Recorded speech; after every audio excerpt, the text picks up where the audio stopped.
Hello and welcome to the Infernal Gaming Podcast. You can listen to this show on Apple, Spotify, and all other major platforms. If you're watching the video version on YouTube, make sure you like and comment. So let's do it, man. How'd y'all feel about the Super Bowl, man? We're gonna start with you, Warren. How did we feel about the Super Bowl? By the way, before we get into it, right, I got both of my music guests with me. I got the Bull, the residential Travis Scott hater. You know what I mean? Yeah. And then I got the most qualified nigga in the world, Word Bird, up in this bitch. I mean, most qualified motherfucker. He told me he's doing yoga and singing lessons and all types of shit. Yes, sir. He trying to be the next Neo. You know what I mean? But like I said, man, we're going to talk about this Super Bowl real quick. And specifically, because this is the music podcast, y'all, we're going to talk about the halftime show. You know what I mean? Because I know that's what y'all care about. Y'all don't care about the Eagles winning that shit. Y'all don't care about that. Y'all want to hear what we think about the Super Bowl performance. So, Warren, I'm going to pass it to you because I know you got an in-depth review of that shit. First of all, when did I become the resident Travis Scott hater? I fucked with Travis. Astro I World was was one of just my saying something. I was just saying something, man. You know what I mean? Well, but okay. As far as the performance is concerned, where to begin? As far as let's start with the track list. No, I wouldn't say I was the biggest fan. Even though I knew this was going to be like the GNX show, I still kind of was like, I think back to Usher's halftime performance, where this was almost like a celebration of just him as an artist and just putting everything out into like full display, the culmination of all that the hits, the catalog, the hits that he's given us that just brings everything. Like when I remember watching, besides the performance itself, just listening to the songs, I'm like, oh yeah, he did that one, he did that one, oh yeah, he did that one. I wanted to see more of that from Kendrick in this halftime performance. I wanted to hear Good Kid, Mad City. I wanted to hear, I wanted to hear Swimming Pools. I wanted to hear All Right. I wanted to hear just, different variations. But instead, we literally got like the breadth of it being two albums. Those were his most commercial albums. Yep. So it's like, it kind of made me feel a bit like, I don't know, like as far as the track is concerned, like resentment around the critical acclaim that was given around Damn. Because, like, honestly, I think Damn, as much as I appreciate the project, I think is largely overrated. Because it's like, we go back to, like, that was the project that he got the Pulitzer for. And it's like, what on that project specifically spoke, this guy deserves a Pulitzer over projects like Good Kid, Mad City, Section 80, To Pimp a Butterfly. Like, those were much more culturally impactful. And now to tie the track list into like the performance itself would just been to kind of like be more somewhat provocative, but a tame provocative, because we're also dealing with the Super Bowl here and like a very very tailored image of what they're trying to display to the wider American audience. Because it's like we know Kendrick is capable of having much more provocative, in your face, unapologetically black, but also like I'm not going to be afraid to say the thing in front of you in order to spark some level of conversation about the thing we're trying to be concerned about, be it police brutality, racism, everything that's blackity black. But when with this particular performance, I mean, sure, he got the message across. Quite frankly, I don't think it was that complex of a message to understand. I think you can see through the red, white, and blue, the Uncle Sam being Samuel L. Jackson, all those different sorts of accents and motifs that were sprinkled all throughout the performance. I think it was a solid message, but did it go far enough? And if you want to take it even deeper from like a political standpoint, a political anti-capitalist perspective, is this the avenue for any sort of like activism to be portrayed that is going to be beneficial or long term for any sort of like meaningful change? But that's a different conversation. Overall, though, I would say I enjoyed it. There are elements that I wish that were more present. Like I said, the track list was probably the big biggest quote unquote disappointment, but it was still relatively enjoyable. And of course, like, the whole I enjoyed the PlayStation design. I enjoyed the constant, tap dancing over the grave of, Drake and everything. I enjoyed all those aspects. I mean, even the Serena Williams piece was just a nice little chef's kiss, cherry on top to the whole situation. So I was like, listen, overall, this was a good performance. I will just say to those people who saw this and saw more in it than many people would. I now subscribe to. I now see what y'all have been saying for the longest when it comes to like Kendrick fans who like like to dissect and go so deep into things where it's just like I don't even think he was trying to say all that now, but like no, okay. And it's not the fact that they're trying to interpret art because we're all trying to interpret art. It's the condescension that I find annoying because they will interpret what they see and they will look at you a certain type of way for not seeing what they see, and that I have a problem. Yeah, man, you finally see the light, man. You finally see the light, man. Like, look, I'm gonna put it on wax so it's here. You know what I mean, so it can't be misinterpreted. I think both sides, the stands, I can't stand them. I can't stand the Drake fans that just can't admit that this man took an L and all this shit. And then I can't stand the Kendrick fans that gotta dick ride every move he does. I mean, it's too much, bro. And like I think we'll get into it a little bit later in the podcast for sure. Because I was gonna say, like, as far as like a post-mortem is concerned, just can we talk about why people felt the need to take sides in this? Like y'all didn't need to. Yeah, man, this was good for music in general, dog. This was good for hip hop, fans in general, dog. Like this was just a great thing. We got good music from both sides, arguably. I mean, that's subjective, of course. But I think we won as just pure hip hop fans. Yeah. So for people to just turn this shit into the great hip hop civil war was just really strange sometimes, though. Like I said, like I'm a fan of both artists.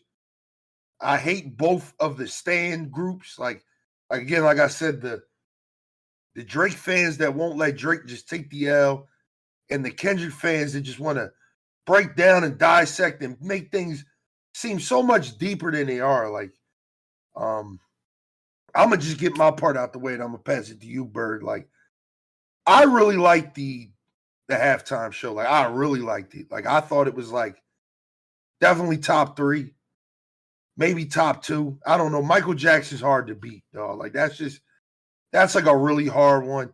I think the best Super Bowl performance of all time was Beyonce.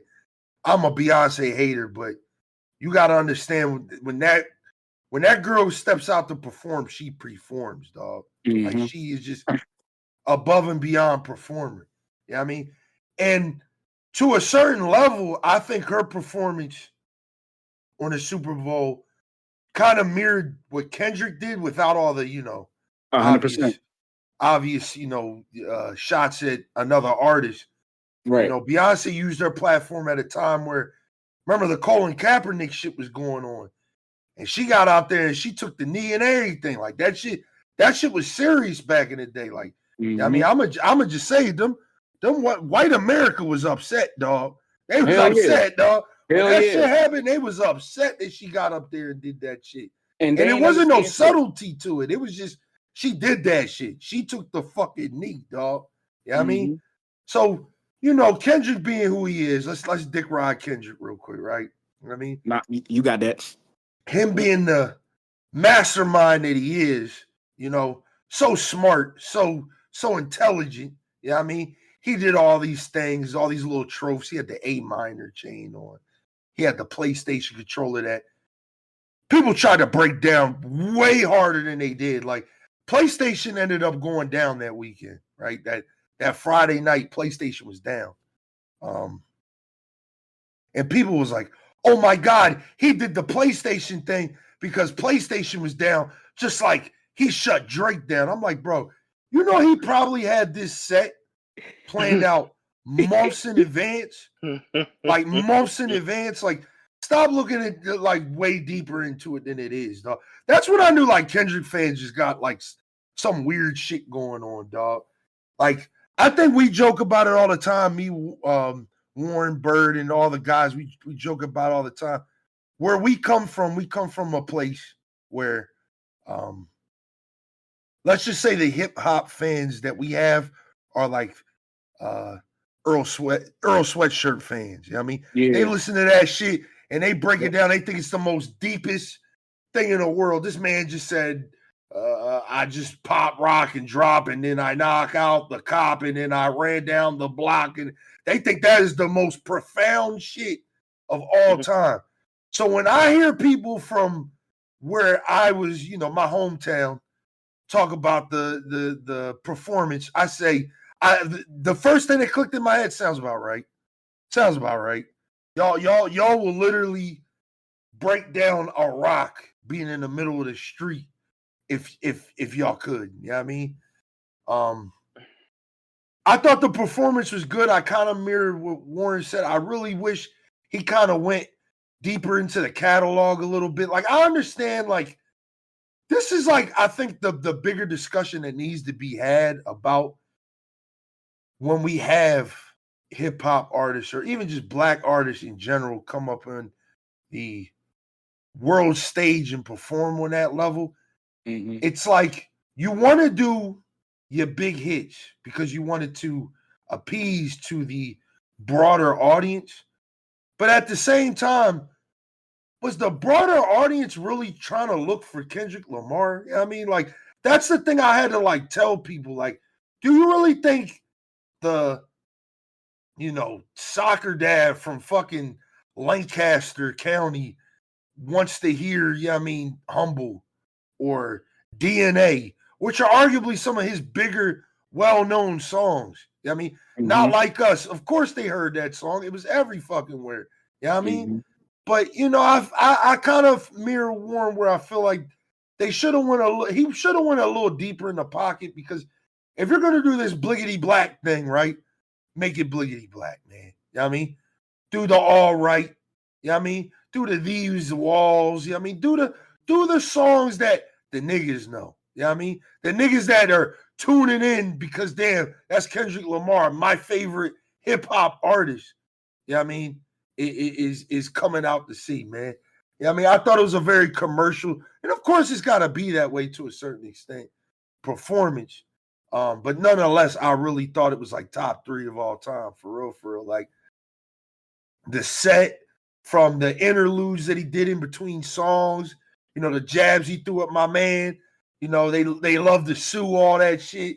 You know what I mean? Kind of teasing him not even gonna perform the song, and then he ended up performing the song. And yeah, I mean, it was great. Honest to God, I thought it was great, dog. But you know, there's always gonna be discourse, and I kind of hate the Kendrick Stans. It's like, you say you don't like it, they say you don't know nothing about hip hop. It's just like, bro, like, people can not like a performance. You know what I mean? Like, I don't get this he's got to be right mentality every time. Like, I just don't get it. Like, you know, I don't think we've talked about it on the podcast, and I don't think we've had this conversation enough, but it's just like, why does one side have to, like, I heard the argument that, like, Drake Stans try to, you know, just kind of all of Drake's behavior, they try to just write it off and make it non-existent. But I feel like Kendrick fans, to me, and again, I'm a fan of both, so I see the wrongs in both sides. I feel like they're trying to stick the negative on Drake, but not the negative on Kendrick. Like, it could have really came out like, yeah, like, he beat, like, his girl could have came out and be like, yeah, he beat me. And they would have just been like, yeah, but Drake's a pedophile. It's like, can they both be wrong? Like, can they, like, I get being a pedophile is 10 times worse than beating a woman, but they're both pretty fucking bad. Can we both hold some type of weight to both of these conversations? Like, I think that discourse is like the weirdest part of this entire like beef, is that we gotta paint one guy, the bad guy, the whole fucking time, And it could come out like, yeah, this man beat women, his cousin's a pedophile, this, that, and the third. You know what I mean? But A minor, like it's just like, what the fuck? Like, I think we discussed this beforehand when it came to this. For all we know, both accusations leveled against both artists could be just outright lies. It just becomes a matter. It just becomes a matter of what sticks, and it can't. It's hard to pin something like that onto an artist like Kendrick Lamar, who literally just stays out the way and doesn't do anything. Exactly.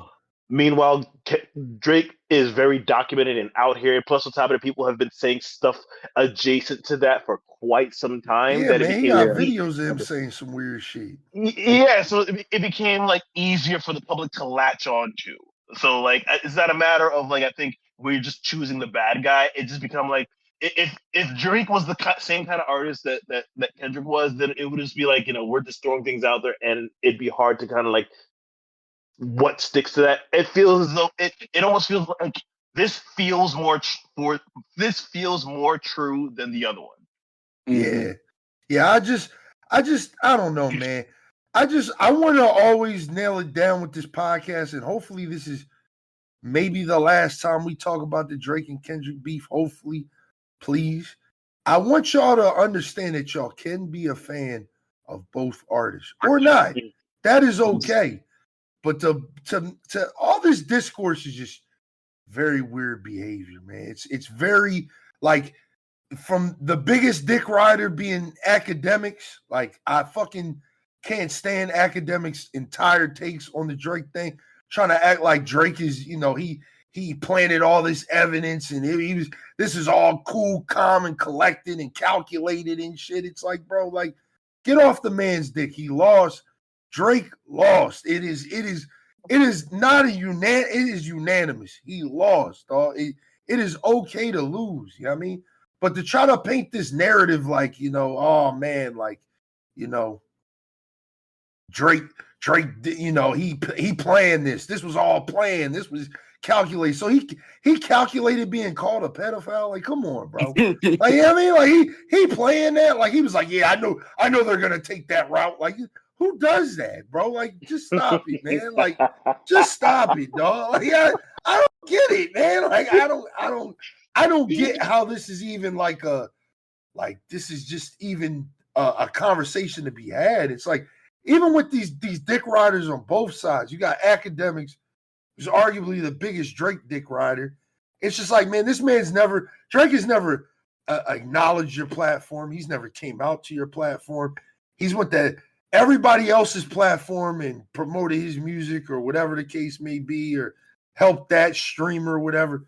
But you dick ride him the most. It's just like, we got to understand that. And I had this conversation with somebody the other day, like, these artists aren't your friend, bro. Like, they don't know you.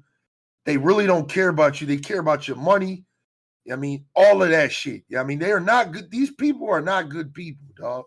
I mean, I don't know how you could be a fan of King Von and be like, that's my favorite artist. He's a good person. Like, no, he's not. You know what I mean? Like, he's one of Satan's greatest soldiers. You know what I mean?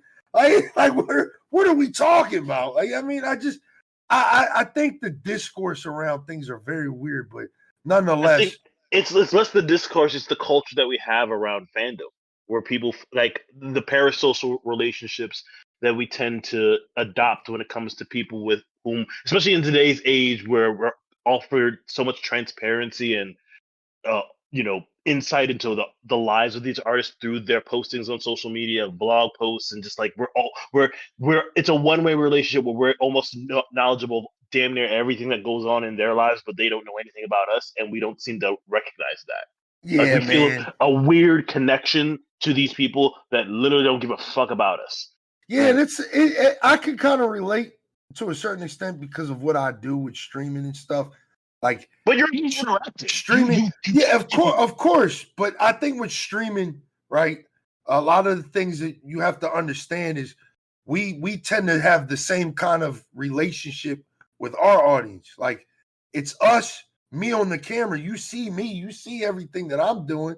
You see my reactions to what I'm talking about or the game that I'm playing.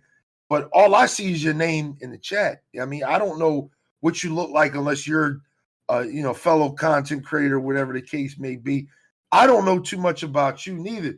So it's like a parasocial relationship, but because I'm on a smaller level, I'm able to kind of interact and connect with my audience in a different way.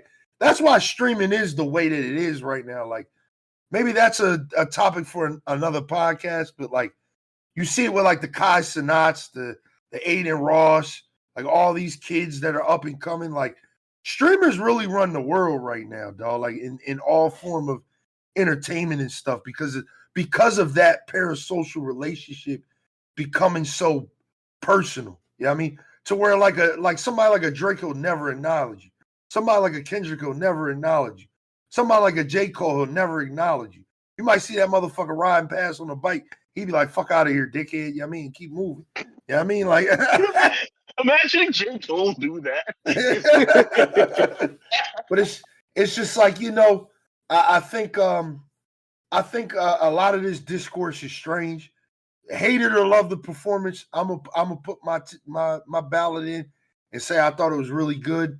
There was things I didn't like. If I had to rate it, I would definitely give it like an 8.5, close to a 9. You know what I mean? And I'm literally docking it a point. I'm literally only docking it at a point because of the discourse, because the discourse just upsets the fuck out of me, man, because it's just like, we don't have to dick ride that hard, man. That's another point about the discourse. Are we like, did this performance really provoke any like thought-provoking conversation about the things we claim that this is supposed to be about? Like, is this really pushing us forward? All we're doing is talking about the show itself, but we're not talking about the supposed message that this thing is supposed to be bringing about. So, like, that's the thing that I'm like, that's where it falls flat on me. Yeah, man. It's just weird. I think it was good, but I've been ranting too long. I'm gonna pass it to Word Bird, man. Give us your hot takes on it, man. God damn, nigga, I almost forgot what I wanted to say. God, but I'm gonna go ahead and I'm gonna start like this. As far as the performance went, I'm a put it through these two lenses. So, yes, he's performing at the Super Bowl. The Super Bowl is, I mean, I don't know the statistics and all that. I'm going to say it is the most viewed event of the year, especially in America. I thought the whole point, like me seeing it, he had a message that he wanted to get across. Like, whatever people think the message was, that's one thing. But you got to give him credit, like, regardless of it. I'm all right, I'm going to say this. People are, like, naturally tribalistic. That's why we have what we have with the whole Drake and Kendrick thing. That's why you got people going so hard for Kendrick. That's why you got people going so hard for Drake.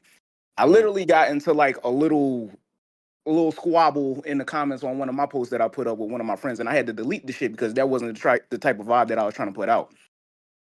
He tried to talk about everything to make Kendrick look like what he did was bad, as if to say him allowing Serena Williams to go out there and do the Crip Walk promoted gang violence and all this shit. And I know this nigga and his favorite rapper is Pooh Shiesty. Like, bro, what is he talking about right now? Like, but we're It's hilarious. yeah, man.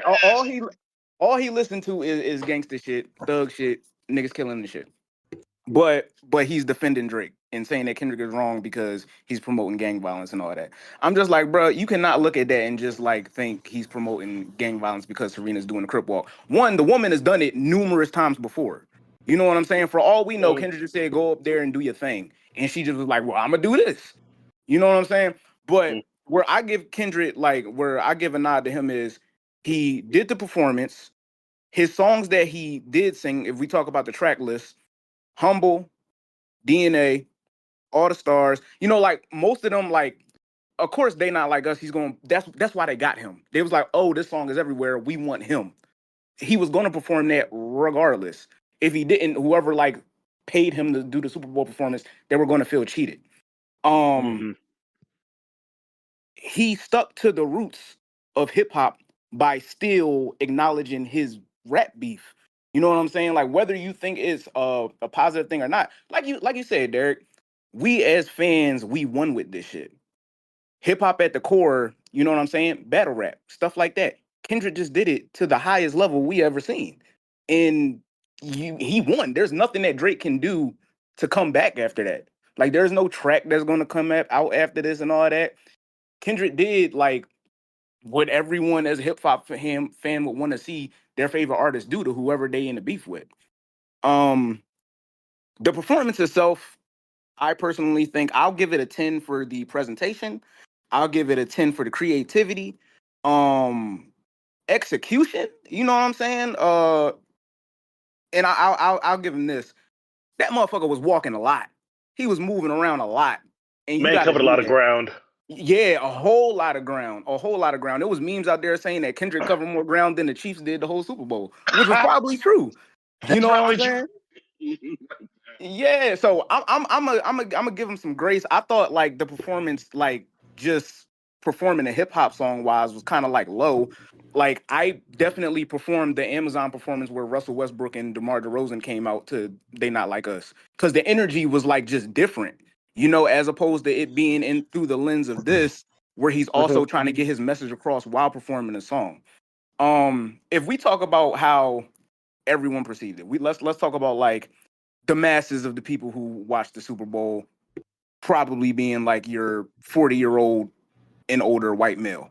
You know, I seen some comments and it put it through like they're not trying to understand. They don't want to listen to the song.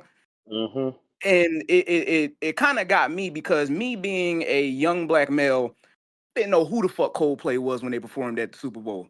You know what I'm saying? But I enjoyed it. I was like, okay, this a good vibe. You know, they wasn't trying to do that with you. They wasn't trying to give it the benefit of the doubt. They wasn't trying to understand. Then you got the people that do, and they were like, well, I liked it. Why did you like it? Well, you know, the people who try to pander to the black people and stuff like that, which is all right. You know, you trying. Like my supervisor, he literally said he enjoys it now because he hates pedophiles with like a burning passion. So he's like, I love it that this man used this platform to out someone who possibly was a pedophile and stuff like that. That You in and know, of itself is a bit cringy, but I get it, but still. yeah, I know. It's just it's a whole lot of things coming from this. And yes, people are going to inflate it. They're going to add different things. As far as like the whole PlayStation thing, I believed it. I was like, oh damn, he did that. The whole he shutting down Drake or whatever. I didn't know that he had pre-planned that, and it was more of a Squid Games thing. You know what I'm saying? Than just specifically PlayStation. Um, but then again, I mean, you could take that for whatever it was too. I definitely could tell that there was a message from the beginning. Samuel Jackson being out there as Uncle Sam, you know, I hated that a lot of people use that as a point to attack too, saying that everything that Samuel was saying, like, yeah, it is ghetto. Well, yeah, Kendrick knew that y'all would see it as ghetto. That's why he had him say that, you know. But having everyone march around, you got people like dressed in white and they got hoods up, you know. You can say that it was like to give a like awareness about the KKK or whatever. I felt like it was beautiful in a display sense. Performance wise, it was okay. Uh, Overall, I mean, I can't rank every Super Bowl performance like one to whatever. I would be lying if I said that I paid attention to every single one and I was able to see every single one live. But it was cool. It was a good musical performance. Like I said, I prefer like the other type of performances, like the Amazon one. But it was all right. It was all right. I ain't trying to dig too deep into it because a lot of people have done that already, and y'all went on, and y'all made some good points. But it is what it is. I feel like he executed. He definitely got his message across, and he also stayed to the roots of hip hop by stealing the dub on his beef. So that's it. And I'm glad you said what you said too, because I didn't think about that too. Like Kendrick really ain't the best performer without PP. Not Like as far as like being animated and shit like that, like yeah. he moves like an actual rapper. Like I mean, Mm-hmm. I seen Future perform twice, and I will say like the second time I saw Future, he did a lot of standing around, a lot of walking. But I will say the first time I seen him, he was running up and down the stage. He was doing all types of shit. I mean, this is Mm-hmm. Future we talking about. So Yeah. I'm glad you kind of brought that up too, because that's another thing. Like I didn't really peep too. He did a lot of walking, man. He really didn't move around too much. You know what I mean? Yeah, this wasn't a stage. This was a football field, nigga. Exactly. Yeah. That's why I made the comment about him constantly doing that move with his jacket that reminded me of Mary J. Blige. I'm like, dang, he doing the same thing over and over again. And I mean, Yeah, man. well, you got to focus on walking, not tripping, not bumping into a dancer and all that. So All that. Yo, like you gotta give him credit for what he was able to. And yeah, with Vinny, my only critique to the performance wasn't even his fault. I think the audio was kind of fucked. When like it was. it was like it was insane, but like that's not on him. He did what he had to do and could do. Mm-hmm. Yep. Yeah, man. Also, Overall, as far as like side note, best Super Bowl performances, I'm just gonna say Prince because nigga, it rained during Purple Rain. It fucking rained during Purple Rain. Like, no, what? I'm not gonna lie, I forgot all about that. Yeah, you can't. I forgot all You about can't that. beat that. Like the fuck. You can't beat that. Yeah, I forgot all about that, man. When was that Super Bowl? What's I can never do the years, dog. It was not too far away, but I was alive and cognizant enough to remember it. Okay. Was we little or was we like teenagers when that happened? I think it was probably when we were in college. I think I'll have to look it up. Yeah. All right. That makes more sense. Yeah, but this is a perfect segue, man, because like I said, man, Kendrick came out and performed his. Oh, okay. So Prince halftime show was in 2007. So we were in beginning high school. Yeah, freshman. That makes sense. Who was in that Super Bowl? That was the Patriots, let's Eagles, just say right? that. No. Nah, not no 2007. That was like what 2004. No, Where he lost 2005, I think. Yeah, 2004, 2005. Yeah, something like that. Oh, I'd have to look that up. I'll look that up real quick. Yeah. All I know is that, man, people always going to complain about the halftime performance. This has literally been a annual thing. People complaining every single year, like especially if it's black folk. I mean, it's just going to happen. People going to complain. It's always going to be a thing. Like I said, people are extremely tribalistic. People going to say that they hate it. It's always going to be a thing. Bird, how you forget about this Super Bowl, man? What you mean? Well, this was the Colts one? Yeah, this is the Colts versus the Bears. Yeah, 2007. Oh, yeah. I think I probably wasn't watching the halftime show, to be real. I was watching. Of course, I was watching the Super Bowl. I don't think I watched the halftime show. Was it this one or? Oh, because I'm getting two different. We was in like 8th grade, if that's the case. 8th or 7th grade. Just before high school. Yeah. Oh no, the 2008 Super Bowl was the New York Giants versus the New England Patriots. You know, we came up on top. I did watch that one. Never mind. We came up on top on that one, man. I mean, don't forget, man, we beat, prime Tom Brady. I mean, not the one that was about to retire and shit. You know what I mean? Yeah, remember that, bro, because I don't know. Remember that. I don't know the next time y'all gonna be able to do that.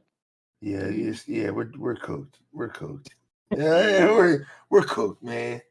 We ain't here to talk about the New York Giants, man. We're here to talk about Kendrick Lamar and his Grammy award-winning song, "Not Like Us," and he performed it, man. You know what I mean? But that was the segue into the next conversation, the Grammys, man.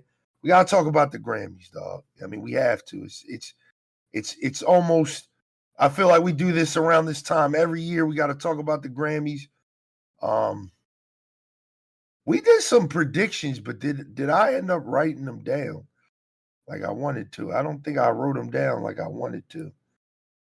Fuck. Yeah, I don't think I wrote them joints down, man. We had some good predictions though, but fuck it. Yeah, I mean, we just gonna go right into this, man. So this year's Grammys happened, man. It came, it went. I mean, and we did not see this happening, dog. As if you guys remember on that podcast, I believe it's like episode 99 or something like that. We made our predictions and we predicted that the white girls was gonna go crazy. I mean, because they had a crazy year last year. But that was not the fucking case at all, dog.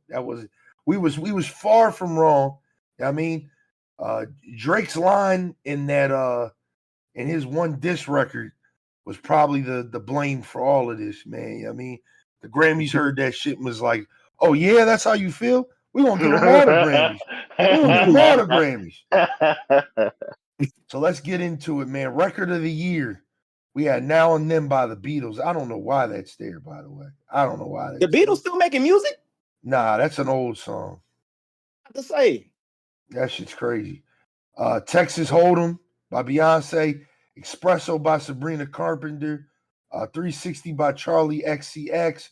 Birds of a Feather by Billie Eilish. Not Like Us by Kendrick Lamar. Good Luck Babe by Chappelle Roan or Chapel Roan. My fault. Please don't hurt me. And Fortnite by Taylor Swift. Fucking Kendrick Lamar won with Not Like Us. He beat the white girls, dog. He did it. He did it. I couldn't believe it when I heard that shit. I mean, because I'm pretty sure I said like Espresso or Birds of a Feather was gonna win because they were like the two biggest songs of the year. Out of all these songs on this list, I think they were like the biggest song. Like from a person that goes outside and is around people and you know, I'm in certain places. Those were the two songs that I heard the most. So, but at the same time, we also saw what Not Like Us did. Yeah, we did, but again, when it comes to shit like that, I feel like we see it more because of, you know, who we are and where we go and what we frequent. You know what I mean? Like I'm not gonna lie though. I think after July 4th, you know what I mean, and I'm not trying to speak on you know non-melanated folk too much. You know what I mean, but I'm gonna just say I think after July 4th, I think they was done with that song, dog. I didn't hear that really, shit not nowhere, dog. What, Not Like Except Us? in the instead of in the black areas, yes. In the nigga areas, hell yeah, you heard the song all year. But I think in like certain areas that I went to and stuff, I didn't hear that song past July 4th, dog. I don't know, bro, because I put it like this. Not Like Us ran social media. And I feel like they really take that into account. Like TikTok, Instagram, anybody posting a post with their friends. You know what I'm saying? You even said it yourself. Twitch streamers are constantly referencing it. Fuck, it was on the NBA. Like, god damn. Yeah, man. Yeah. So I feel like that played like what did it do? I know what you're saying. You saying like broad like internationally, like who are the songs impacting, and you saying that the other songs like probably were bigger songs. But as far as what they did, Not Like Us, it wasn't intended to do what it did. For sure. And it did. But I wasn't thinking the Grammys was gonna see that. That's me being a nigga. I wasn't thinking the Grammys was gonna see that, dog. The Grammys? I think I'll say. Go ahead, bro. Go ahead. Impact in pulling black culture for real. Because, like, honestly, I think it did warrant that. It was huge internationally. We're talking like I'm seeing different Twitter posts from soccer teams that aren't even in the United States making constant they Not Like Us references. It was insane how much it spread across the world. It was in the cultural zeitgeist. Yeah, man. Yeah. Like, again, like I think for me, it's one of those things that I just had to think about it. Maybe I'm still slighted to certain things they've done in the past, the Cardi B situation, the Macklemore situation. So I'm not looking as far as like, is the Grammys gonna see the cultural impact behind the song? Because yes, for us, we seen the cultural impact. Nigga, I went down. I spent July 4th at a club down Center City. Dog, they played that song probably like 4 times, dog. Like, and everybody was dancing that shit. Everybody was singing to that shit. Nigga, I was out there going crazy to that song, dog. I'll tell you this. Go ahead, Juan. Go ahead. It's funny you should mention July 4th because that's when the video came out. Yeah, that's when the video came out. Yeah, they played the video on the wall of the place I was at. I'll say this as someone that's not living in the Philly area no more, bro. I live in Lawrence, Kansas. Okay, it's the birthplace of basketball. people around here, it's either rich old white folk or young white college kids. You know what I'm saying? If they black, they probably an athlete most likely. That song was everywhere out here. Okay, Yeah. like it was everywhere. Every game, you know, and I work all the games, even like pro sporting events. They played that song everywhere. I personally didn't really hear Espresso like that. Birds of a Feather, yes, but It got to the point where we all got sick of it. Like it was a lot. yeah, Yeah, I definitely for got real. sick of it. Cause you saying like what the song did for us, I was just like, man, I ain't even gonna lie. I was like, look at white folk taking this song from us, like because they playing it so much more than we is. That's how For I Yeah. felt. real. Yeah, Yeah, that's man. how I felt. But Yeah, again, like I said, I think maybe it's more of one of those things where it's like I'm not seeing I'm not understanding the Grammy scene it the way that we do because again, the Cardi B situation, the fucking Macklemore situation, there's plenty other, the Tyler the Creator's scenario when he won best hip hop artist for a pop album. I mean, there's a lot of things that I think the Grammys have done. I can speak on that though. I can speak on that in that I think recently Go ahead, there's bro. been a shift actually in like the voting academy in in the Grammy board. Like there have been like a lot of shifts to kind of sort of like, and this iteration of the awards and maybe the previous one as well is a reflection of how much they've kind of changed to now be much more accurate in how they're portraying like art. For example, like beforehand, they used to have like everybody vote on everything. And when you did that, it's kind of like, okay, you have people who are in the music world but don't listen to hip hop, but have a vote in what's hip hop, and they'll just be like, I will vote for this person for no particular reason. Now they kind of limit to what they allow you to choose the kind of person capable of voting for based on your own interests. So it's like this is a vote among your peers, but peers that actually give a shit about what was going on this year. So like everything is a bit more like reflective of that. They're trying, is what I'm saying. They're trying to avoid instances like the Macklemore situation, or in the where we feel slighted that like this quality album did not win because because other people who were voting were not qualified or have no business having any sort of say in what goes on in this particular world. And I listen, you gotta applaud that efforts like that are happening. I was gonna say, I feel like each year it feel like it's a different like wave of people that's on the boards because what year was it when Nas won his and then the nominees was like Conway the Machine and shit like that? I'm like, who nominated them? Because any other year I wouldn't see them putting like old school type hip hop I think that was albums last year. up. I think It wasn't last year. What's it when Nas won? I think it was 2020. Yeah. The pandemic. So like that year, I was like, it had to be a specific criteria to get nominated. Even though I know 2020 wasn't the best year for hip hop, for real. But yeah, it just The makes me think 2020 like, was it the 2020 Grammys or was it the because you gotta think like they do the year before, so it's like 2020 Grammys would have been really the songs from 2019.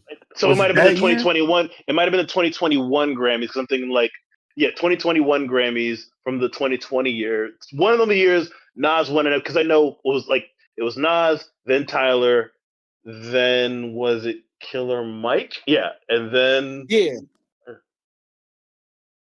forgot if Killer Mike won. yeah. What's that last year? What? Was that last year? Last year was Killer Mike. The year before that was Tyler. And then I think the year before that was Nas. Okay. And the year before that might have been Tyler again with Igor. I'm losing track of shit. So somewhere along the line, they got to fill in the blanks. But we can look that up later.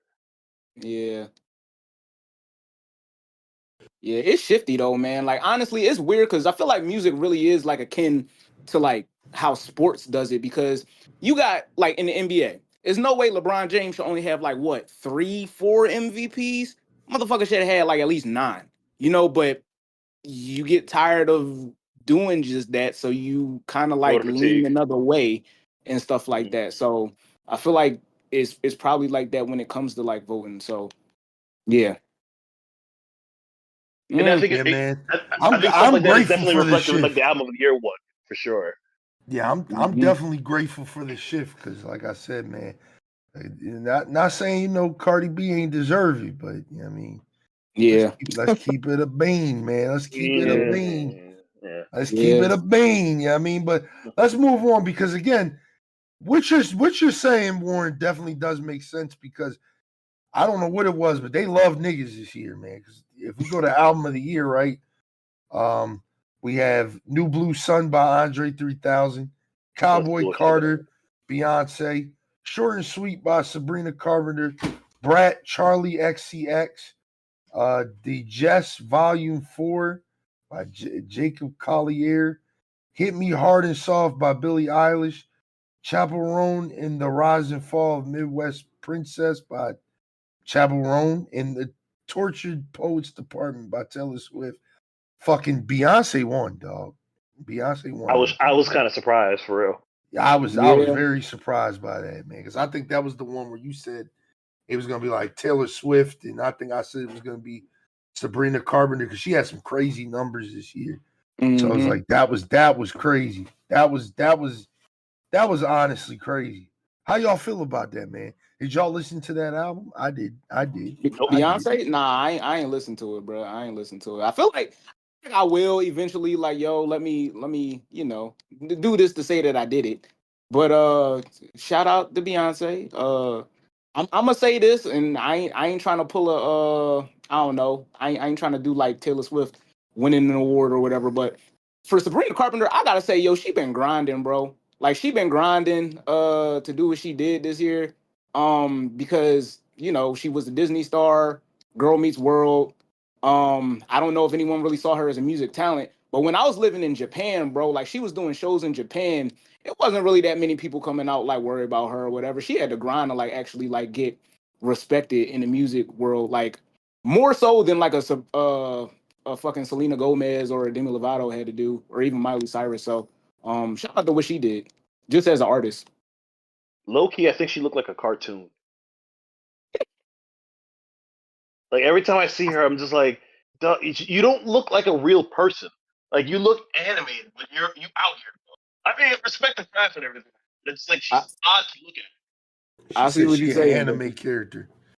For real.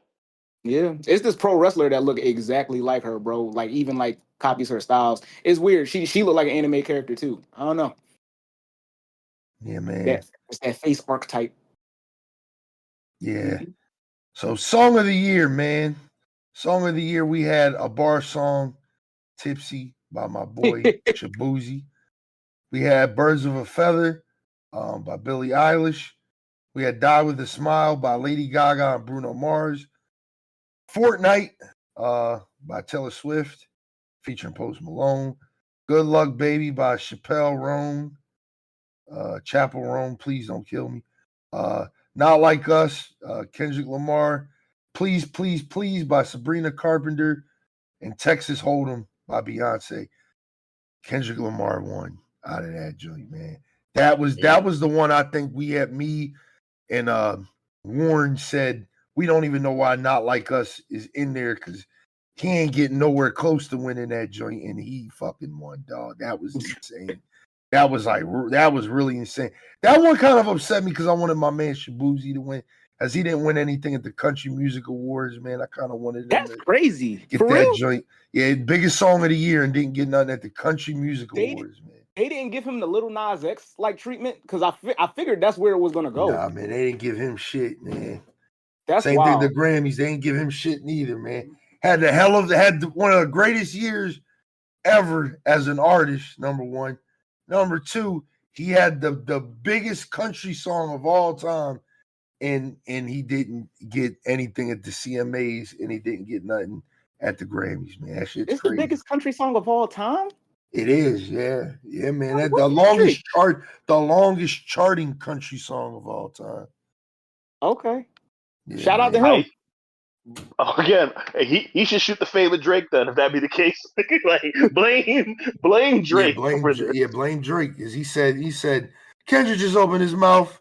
Somebody get him a Grammy right now. They said we got 5 for him, actually. Yeah. We got 5 of them joints, actually. Yeah. That's crazy. Yeah, man. I was really surprised to see bro win this joint. That shit was crazy, dog. Birds of a Feather. You got Bar Song, fucking Please, Please, Please. Like, holy shit, bro. Like, and Beyonce, like, that's crazy, dog. That was actually kind of crazy. Best new artist.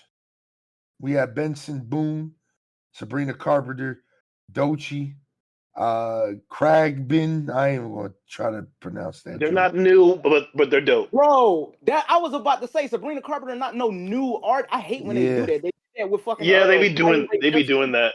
Yeah. Like just because people know who they are now doesn't mean they a new artist. Yeah, Their like criteria has been off on that shit. Yeah. they got Ray, Chappell Roan, Shabuzi, and Teddy Swims. Teddy Swims is not a new artist either. But Chappell Roan won that joint. I never heard a song by her ever, but I mean, We talked about this in the joint. I did hear that song, man. I heard that Wait, song. what song she sing? I don't know who that. I thought it was a dude by the name. I think it's like I think it's I'll send it to you. You heard Big it. Booty Club. What's it? Hot to Go. There's other songs I can't remember. Them songs were all over the place. People love them some Chaperone. Sing it, niggas. No, nigga. I will say album title was hard. I like Damn. I'm looking at producer of the year. I ain't even want to talk about this. Like this one, it doesn't really matter too much. I mean, just know that Daniel Negro won, man. Wow. Yeah. Daniel Negro. Yeah, is it Negro? Nigro. He won that joint. Oh. He did a lot of Olivia Rodrigo songs, so that makes sense. Oh, okay. Yeah, I mean, we ain't gonna do songwriter of the year. I don't know nothing about that, man. Wait, all right. I was about to say that proves my point about the whole best new artist thing. Sabrina Carpenter been singing before Olivia Rodrigo. Like, come on, bro. And didn't Olivia artist before? Wait, you breaking out, bro? Yeah, you broke up a little bit. Didn't Olivia Rodrigo win like best new artist in one of the years before? Yeah, I think so. Yeah, man. Pop. We got best pop solo performance. We got Bodyguard by Beyonce. I didn't know that was a pop song. I thought that was a country song, but that's crazy. Espresso by Sabrina Carpenter. Apple by Charlie XCX. Birds of a Feather by Billie Eilish. And Good Luck Babe by Chappell Roan. Sabrina Carpenter won that joint, man. Well deserved, dog. That's a great song. That's a great album, dog. Like, I'm just gonna put that on wax. That album was really good, dog. And I'm not even like a pop person, but that's a nice little listen, man. It's a nice little listen. Best pop duo. I'm not even gonna name all these songs because they're the only one that's probably worth mentioning. There's probably two on here. Levi Jeans by Beyonce featuring Post Malone, which is a country song. I mean, nominated for pop. The Boy Is Mine, Ariana Grande, Brandy, and Monica. They brought that joint back? Yeah. They did like a rendition of it. It was pretty good. Okay. And then Die With a Smile, Lady Gaga and Bruno Mars. Die With a Smile obviously won this joint, man. That is like, I think it's back number one again, but that was like one of the biggest songs of the year. Like when it came out, it was everywhere, and I've still yet to hear the whole song, dog. I've only heard the chorus, and that's it. You know what I mean? Shout out to TikTok. You know what I mean? shout out to TikTok. Best pop vocal album. We got Short and Sweet by Sabrina Carpenter. Hit Me Hard and Soft by Billie Eilish. Eternal Sunshine by Ariana Grande. Chappell Roan in her long-ass title of an album. It's hard. And the Tortured Poets Department by Taylor Swift. Sabrina Carpenter won that joint, man. Well deserved. I thought that was a good pick, man. Like I said, like I'm not a dick rider or anything, but that was a great album. And she can perform too, so word. I mean, she People can definitely shake her ass. Yeah, man. Yeah, she nice, dog. She nice. I mean, but it's Black History Month, so we ain't gonna do that. You know what I mean? Best dance electronic recording. All right, that's a weird way to put it. I ain't even gonna. We'll pass this one, man. Didn't Charlie win that one? No, Justice and Tame Impala won that joint. I mean, best dance pop recording went to Von Dutch. That was Charlie XCX. She won that joint. Yeah, man. Shout out Madison Beer. She was on that joint. Best dance electronic album. We got Brat by Charlie XCX, 3 by Fortet, Hyper Drama by Justice, Timeless by K-Tronda, and Telos Zed. Brat won that joint. Shout out Charlie XCX once again. I mean, who is K-Tronda? Can y'all? I hear a lot of people from our hood talk about that bull. I've heard a lot of his music. I couldn't tell you a specific song, but he's out here. Are you talking about K-Tronada? Yes. Okay, you was pronouncing that shit funny. Yeah, my fault. Yeah, I know. Rachel listens to that person, but I've never. Oh yeah, no, his shit's fly. His shit's fly. There's a lot of shit got a bounce to it, and it isn't necessarily like it's a very upbeat sort of thing that he. Okay. But it's nice though. It's nice. He good. Okay, all right. I'm trying to get. We don't care about best metal performance. I know nothing about that. What's up in that? What's up in that? Yeah, damn. All right. We got Mia Coupe by Gorgira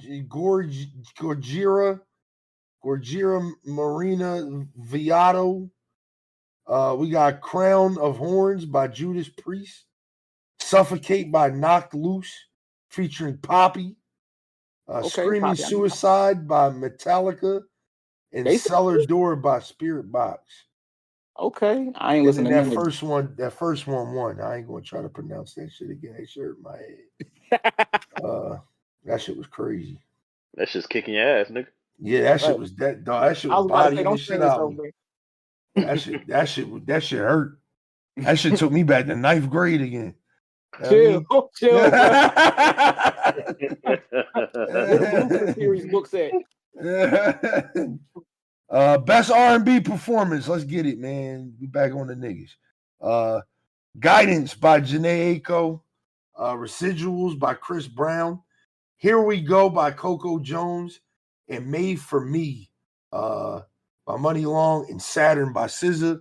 Money Long won that joint. Shout out Money Long, dog. Okay. Shout out Money Long, dog. I mean, she did, especially with this next one too. Shout out this next one too. This is best name, man. Yeah, this is best traditional R&B performance. We got Wet by Marsha Ambrosia. Can I Have This Groove by Keon Dixon.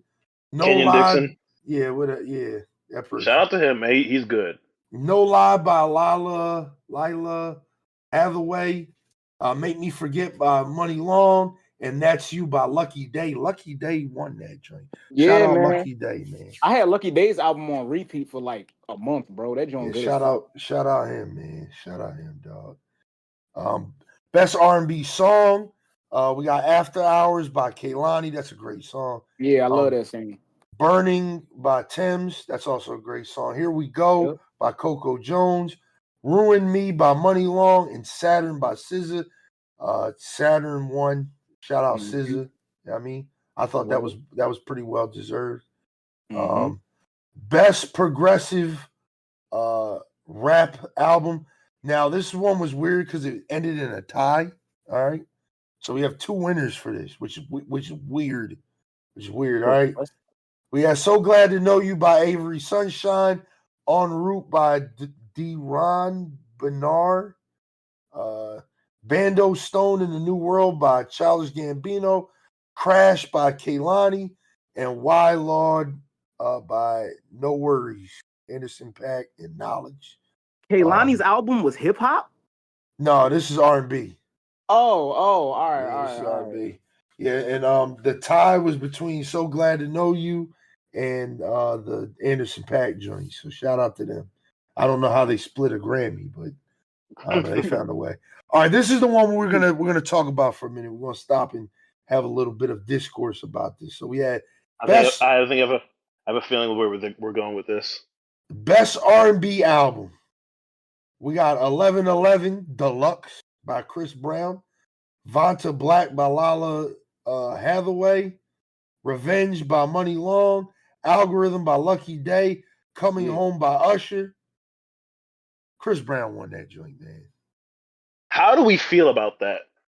I want to put this on wax so it's there, and I could probably clip it later to make a clip out of it so I can piss some people off, because I don't care. Chris Brown has been stuck in the same place since he dropped Fortune in 2012. I don't think his music has evolved past 2012. He has made the same song since 2012. He is stuck in 2012, and he somehow made an album that won a Grammy in 2025. I just want to put that out there to all you Chris Brown lovers. Listen, man, I fucked with Chris Brown. I did up until 2012. No, 2013 when he dropped that X album, and I was like, okay, this sounds like his last album. Then he dropped his next album. That sounded like his last album. He dropped another album. That sounded like his last album. He dropped the joint with him and Tiger. Guess what? Sounded like his last album. He dropped the joint with him and Young Thug. And guess what? It kind of sounded like a Young Thug album, but it sounded like his last album. It's like, bro, the man has not evolved past 2012. I get if it ain't broke, don't fix it. But again, like, bro got to evolve somewhere, dog. And like, this is my problem with male R&B a lot of time. Like, is the Chris Brown effect. Like, it's just nothing but like, girl, I want your body. I'm trying to fuck you. Let me give you back shots. It's like, bro, I ain't trying to hear that the whole time. Like, I mean, and it's like you're doing that shit behind these. You're doing this shit behind these fucking dancey dance ass beats. So it's like I got you doing all this crazy choreography to you doing. I mean, to you singing about back shots, bro. Like, I think the most this man has evolved in 13 years is when he came out with the song Privacy. That was a great song, dog. That No Guidance, even though No Guidance sounded like something that came out in 2012. Yeah, I mean, No Guidance was a great song. Privacy was amazing. I love that song. But that was the most he evolved in fucking 12 years, man. Like, the fact that y'all still have Chris Brown relevant in 2025 is insane to me, dog. Like, that's what needs to be talked about. Like, that's insane to me that y'all still listen to this nigga in 2025, dog. I'm gonna say, bro, I don't think it was 2012 when he got stagnant. Personally, I enjoyed X. I thought X was a very cool album. I still bump fucking Came to Do and a couple other Jones. His joint with Aaliyah was nice. I think it was 2017 where Chris Brown became the Chris Brown we probably gonna see until we die. When he started making those albums that was like 50 fucking songs long. I was drawing with that shit. Yeah, man. He doing it like it's cool. Like, get you putting in work, bro. I get you working hard. You know what I'm saying? I get that a lot of people get you on their features and shit. But, bro, I'm not listening to all them fucking songs. How many was on this joint? Yeah, bro. He got a joint called Breezy. It's Giving Christmas. It's 35 songs, nigga. I want to listen to 35 of the same song for fucking. Heartbreak. How long is this joint? Heartbreak on a Full Moon. Heartbreak on a Full Moon. 57 songs, bro. That shit was kind of gas though, but like, you know what I mean? Like, Heartbreak on a Full Moon had Future on that joint. That shit was crazy. That shit had Privacy on it, bro. That was a good album. One Future song. Hold on. He had one Future song. You say the whole joint was gas. Yeah, but you're right. My bad. I'm tripping. 2 hours and 38 minutes of Chris Breezy in fucking 2018 was insane, nigga. I like some songs on Indigo. That joint was cool, but yeah, bro, I definitely feel you. Chris Brown, the same nigga. Shit. On the Young Thug joint, Slime and B, I only liked one song that was stolen. For real. Like Go Crazy? Huh? You ain't like Go Crazy? Go Crazy was good. Stolen, you know me. I be getting into my sad boy mood and all that. You know, I ain't even about to do that right now. But Stolen, you know, maybe next time. Let me go to that singing lesson tomorrow. But yeah, I like Stolen. But yeah, man, Chris Brown, he definitely been the same nigga. Wait, whoa. He got a Grammy for 1111? Yeah. Yeah. That joint say it came out in 2023. Hey man, it The came out in deluxe. November. It came out in November of 2023. Yeah, the deluxe probably dropped like sometime last year. Oh, it says 2023 on the deluxe too.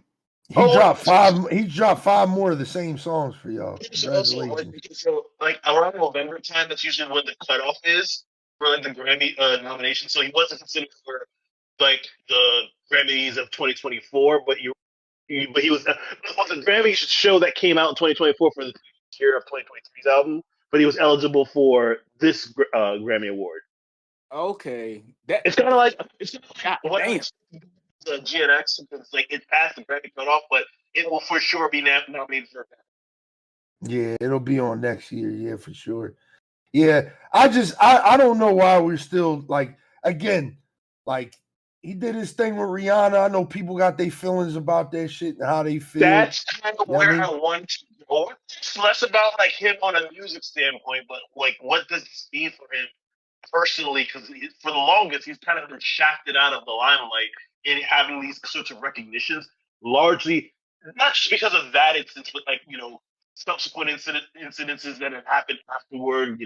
With him and partners of his and so on, that has always kind of casted him as like he almost kind of had to wear the bad boy label quite some time to the point where in which he would be invited to do things and then like public backlash and it would be rescinded from him at the last minute.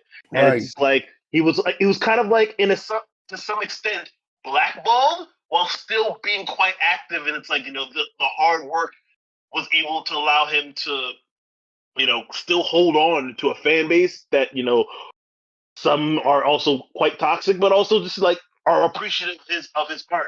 You guys feel a certain way about it, but some quite love it. Okay, but nevertheless, I don't know if y'all remember, it was one BET Awards, and this is when they had like the biggest fan base award or something like that. The category had, and at the time, all of these artists was extremely huge. Pause. It was Chris Brown, Nicki Minaj, Trey Songz, and Justin Bieber. Chris Brown won. Toxic ass fan bases, dog. Chris Brown won, and he came out and basically was crying, and he said, "I promise I'll never let none of y'all down again." Felt like a lot of people forgave him after that. Like after that happened, I felt like a lot of people forgave him. Of course, you're gonna have some people that bring it up after that because you fuck up once, that's what you get remembered for, even if that's not really the person that you are anymore. But yeah, I just had to throw that in. It seems like that like. Or whether it was that or something else, it was always like a mixed bag of like how we are supposed to interpret Chris Brown as like a person necessarily. And I guess something like this can be the beginning of his like somewhat redemption arc. Because from what I hear, him and Rihanna pieces it up. They're chilling on the outside, so there's no necessarily hard feelings about that particular. They made birthday cake forever ago. That they didn't got over that. Yeah, so like they've grown past it. They recognize it was a time they've been past that. It seems like the public hasn't. And maybe something like this might be something because it's like if the Grammys are willing to acknowledge him in this regard and have him win it as well, big things could be on the horizon for Chris Brown. If he stays on the straight and narrow and shit doesn't get bad in the coming months, whether it be with him and women or whatever, and he stays focused on doing what he's doing. Because like for the longest, and like the narrative has always been out there that like he should be up there with among the greatest. Yeah, I may not feel that way, and we may not feel. They look at Chris Brown as almost like a second coming. You breaking up a lot, bro. Yeah, you was breaking up a little bit right there at the end. Pretty much like we might feel some type of way or different about Chris Brown, but for a lot of people, they look at him as if he's the second coming of MJ. Yeah, he's probably the most talented R&B artist we've ever seen. I remember when he first came out and they did like a top 25 under 25, and they called this nigga the Gift. Like I I understand why. And I mean, what he does now, like you said, bro, like it is a lot of rinse and repeat, and this nigga hasn't evolved. I don't know where he needs to evolve. Like I'm bored of it, yeah, but once you can do what he can do, dancing, singing, perform, like all of it, any music video that he's in is popping. You know what I'm saying? Like, It's kind of like the way we feel about Future, where it's like, okay, like there are a lot of people that will try to copy your sound, and when people do that, it almost kind of sounds redundant. But when you're him, you can stick with the same lane all you want because you're the one that's the wave when it comes to doing it, and that's kind of what we come to expect from you. And we will, and for the like at least for the core fan base, we'll still enjoy it. We don't want like you don't need to. This is hard, bro. I just really kind of want bro to just me personally. Like I've been listening to a lot of R&B lately, and like I've been kind of listening to the R&B girlies a little bit more because I think with the men, like I said, it's just like I know the meme right now is like the problem with R&B is like these motherfuckers don't be singing in the rain and shit like that no more. But it's honestly the truth. Like these niggas don't be talking about nothing, dog. They be talking the same shit King Von and them be talking about, man. I want to push back against that. Dog, these niggas don't be singing like that, bro. I think in the mainstream R&B parlance, that's true. But throughout the year of 2024, I've been going on a journey of kind of finding R&B that isn't necessarily promoted out there from artists that you probably may or may not have heard about. And that R&B still very much exists. It's just, not, promoted. Like, listen, what's is a reflection of what's, like, we gravitate to. Seems like if people want to hear, fucking toxic, backshot music, okay? However you want to fucking call it, all right? But the R&B that we even mention, like, they're like women, but I will mention like R&B in my time that isn't necessarily widely promoted, but it's still meeting of that particular quality that like you can be reminiscent of a previous time, but also like you can still vibe out to this day as well. That R&B, I will die on the hill that R&B still is very much present. You just got to look for it. It takes a lot more effort these days. I mean, in like classic type of R&B, it isn't like, it really isn't like advertised as some R&B used to be. Like when Chris Brown and Neo first came out, and to me R&B was like at its height when them two niggas came out. Like outside of the 90s, I'm saying. But nowadays a lot of R&B artists are seen as pop artists. Like look at Khalid. To me, I will always say that nigga's music is R&B, but they put a pop label on it so it sells. You know what I'm saying? Like his last album was hella good. I listen to that probably more than any other R&B album of last year. But it's not looked at as R&B mostly because niggas don't look for that anymore with R&B. People look at it's almost like how subgenres in hip hop have become more apparent. You got your different types of hip hop, trap music, whatever. And then it's the same thing with R&B. You got your Chris Browns or whatever that's like either they're in a ton of features or something like that, or it's, I don't know, like y'all say, backshot music for real. Then the other artists, they looked at as popish. Lucky Day is a artist, bro. That dude is a artist. But his music is going to be looked at different than how we see typical R&B nowadays, especially among African Americans. It's going to be different. Then also, I mean, you got a lot of white dudes coming into the mold for real. You got white dudes coming into the mold. They're selling it under pop too, but their sound is very much 90s R&B, old school R&B. Yeah, like you said, Warren, you just gotta look for it. Just gotta look for it. Man, fuck all that, man. These niggas just talking about giving back shots in the back of the club and shit. I ain't trying to hear that. Jones like where's the love, nigga? Where's the love and emotion, man? Where's the giving the women flowers and all that soft shit, man? These niggas is just King Von on some R&B shit, man. That's all these niggas is, man. The rappers want to be R&B singers, and the singers want to be rappers. It's like again the mainstream. the mainstream like perception of rap and R&B is almost kind of like blended to this like weird homunculus that doesn't even like look. It just looks like caricatures of each particular genre. It's weird. If you look at like Fan of a Fan, the Chris Brown and Tyga like mixtape / album, because it was two of them. Yeah, Oh that yeah, I to me, remember that. that's when it was like, yeah, this is what R&B is becoming. Because Chris Brown showed the world, yeah, niggas, I can rap, and that's kind of where hip hop has been for like a decade now. That I shit's mean, where iconic, by the R and way. B has been, where R and B has been for a decade. So, Mm. Yeah, man. yep. I don't know, man. Chris Brown, man, fuck this. I ain't gonna say fuck that nigga, but I mean, do something, bro. I mean, the nigga can dance his ass off, and I'll never take that away from him. But it's like, damn, bro. Do something. I'm Yeah, gonna say though, y'all. What we saying right now, like do something. That's where artists start doing stuff like Beyonce and do country albums, and then that's when people start complaining because they try to be versatile, show themselves as overall artists, and then I mean, it's like, damn niggas, y'all wanted me to do something different. I did it. Why y'all mad at me? So I would love to see, like, what's it, Chris Brown slow it down a bit and like kind of get into like ballads and shit like that. Those kinds of like R&B tracks. you said slow it down. I'm thinking Bobby Valentino. yeah, me too. Me too. I thought the same thing. Yeah. All right, man. Let's get into the real nigga part, man. Uh-oh. Ready? We got best rap performance.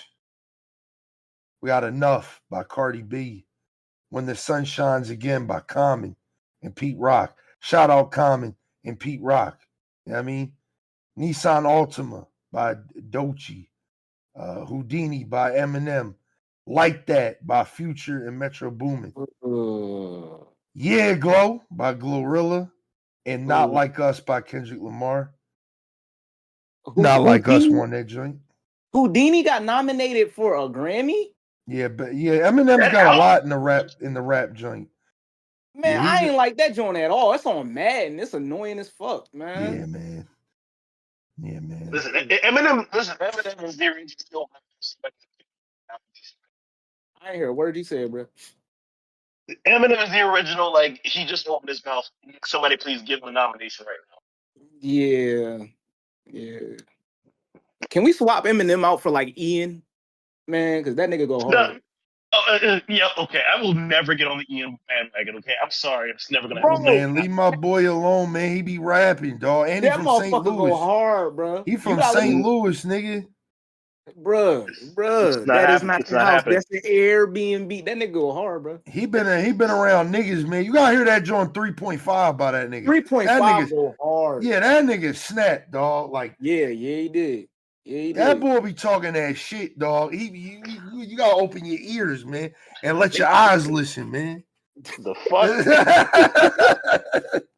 I had to hit you with an old Lil Wayne bar real quick. You know what I mean? All right. Best melodic rap performance. All right. Oh, I was happy for this one. We got Kehlani with Jordan Atun. I don't know how to say his name, but y'all heard Kehlani. Y'all heard that song. Y'all know that was a TikTok song.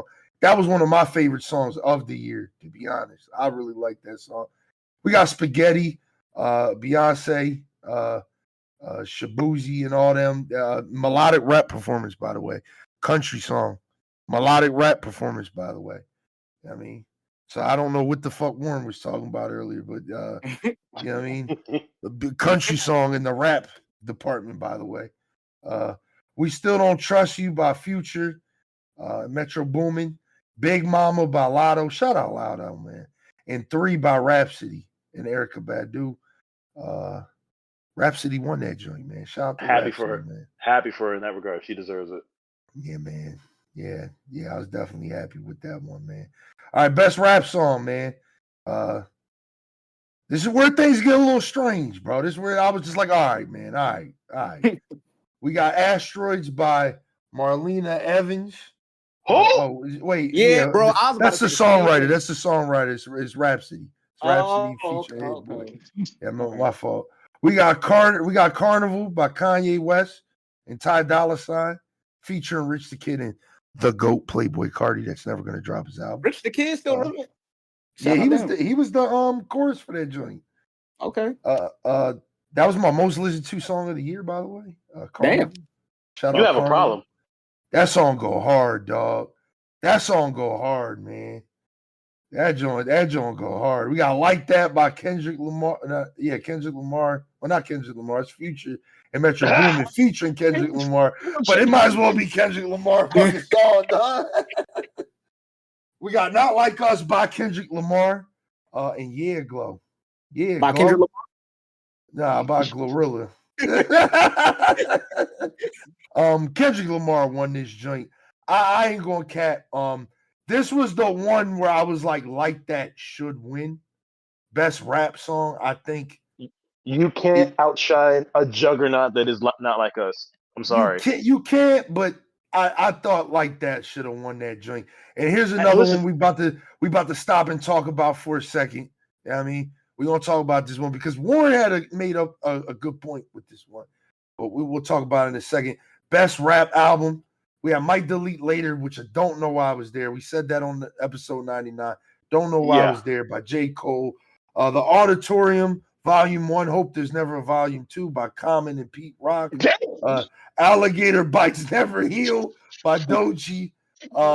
The Death of Slim Shady, Eminem, and We Don't Fucking Trust You by Future and Metro Boomin. Doechii won this joint.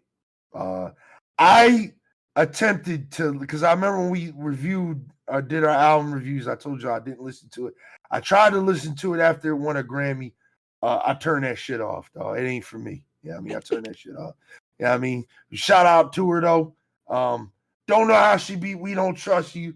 Yeah, but hey, man, shout out to her. But Warren had a better take than me. Yeah, because I really like his take. I'm not going to try to take what he's saying, but I think he had the out of everything I've seen on Twitter, I didn't see this, and this is a really good take. Warren was saying that it's crazy that she has a Grammy for her first rap album, but Nicki Minaj still don't. And right. He said that shit. Right. I said, yo, that's actually kind of crazy, dog. Like that's actually kind of fucking insane, dog. Yeah, and that's nothing to take away from her, but that's something just, food for thought for the listener. Just think about that. Nicki Minaj still don't got no Grammy. She still ain't got no Grammy. Like, for her, for Nicki's nominations, like, do we know like who else was in those standings? Yeah, she always went up against like another like male like artist Drake that was like killing it that year. Yeah. She always had like some type of like this, like no bullshit, dog. This rap album list to me, this is my opinion. Don't kill me. All right. Don't kill me. Is weak as shit. Like J. Cole shouldn't be there. It is weak. Common and Pete Rock. I'm not trying to go to sleep. I think it should have been in a separate category. Yeah, the Alligator Bites Never Healed. Like I said, I try to listen to it. Not for me, dog. I'm all with the like weird rap girly shit. Shout out to the real rap girlies. I like BK the Ruler, man. Shout out Ruler Santana. Yeah, all the little weird rap girlies, man. I fuck with y'all. But I just couldn't listen to that joint, man. I listened to the Denial is a River joint. I think that was the only song I really liked out of everything that I listened to. Like, you didn't like Death Row? You didn't like Music? You didn't like Wait? Nah, man. Nah, man. Nah, I wasn't feeling it. And again, it's like another album we'll probably end the podcast with and talk about briefly. A lot of times with me with music is like I gotta be in a mood. It was like this joint won a Grammy. I was like, all right, let me try to listen to it real quick so I can kind of see the hype behind this joint. Musically, I wasn't in that mood right there. I was just to like a lot of Lil Durk and shit at the time. So it's just like, to go from Lil Durk to like, female Tyler the Creator was kind of like a weird jump. Like that was a weird. I wouldn't even go to that extent to call her that, to be honest. I wouldn't call her that neither, but that was like the best comparison I can think of right now. Yeah, because she's very creative with her music. You know what I'm saying? Like very creative, very like Missy Elliott where her music. So like, you know what I mean? I will put her in like that kind of vein, like a Pharrell or like a Tyler the Creator, where it's like you're very creative with your music. be more sympathetic to a contemporary version of Missy Elliott's instead. Yeah, there you go. There you go. Thank you. Yeah, but I really thought this was a weak ass list. Like, as much as I really did like the Death of Slim Shady. It wasn't like a best of the year album Right. by far. You know what I mean? The only one to me, my opinion, you know what I mean? We Don't Trust You was the reason why we have Not Like Us, dog. Like, I'm gonna just keep it real, bro.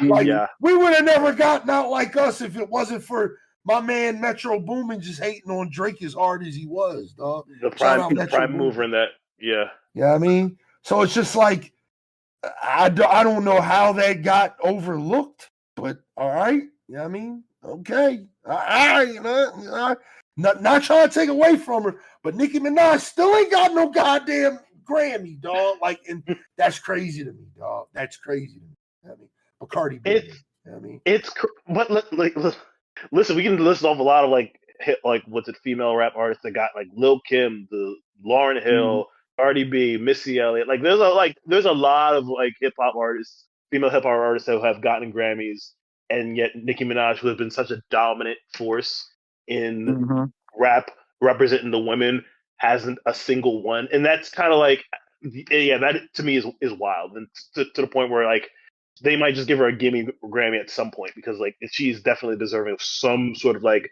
Grammy Academy recognition for her contributions. Forget her as a person and all that kind of stuff. Her contribution to hip hop is like, she's the biggest female rap artist of our generation ever. 100%. Yeah, ever. So we need to have that kind of just on some real hip hop shit. She needs. I'm about to stand real quick because I would not tolerate this shit. Talking about my queen, my glorious queen, my cocaine princess, Nicki Minaj like this. Dog, she been overdue for a motherfucking Grammy, dog.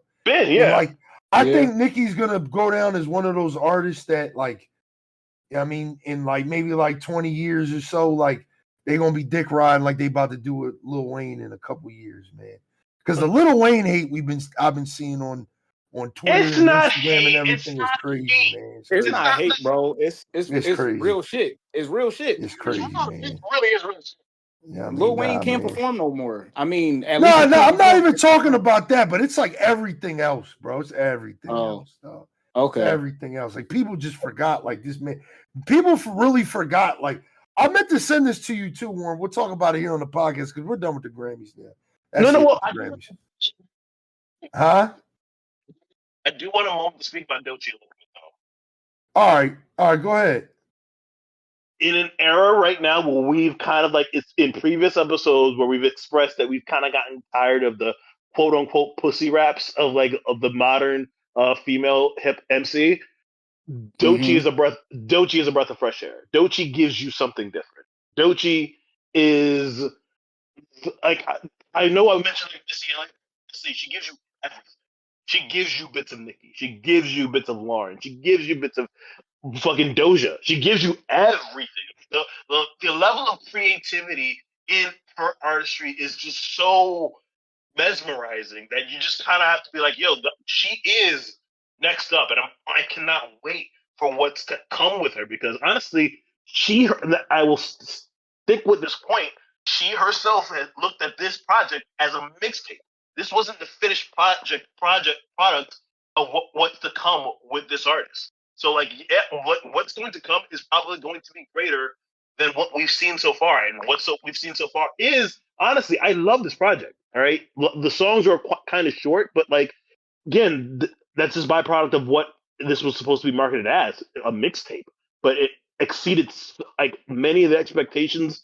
And on top of it, you can say maybe 2024 wasn't like 2023 weak, but still a fairly weak year if J. Cole and Eminem are the ones that are getting nominated in this. That allows her to kind of like step forth in this. And I guess, listen, I love We Don't Trust You. That to me was also thoroughly deserving of this award.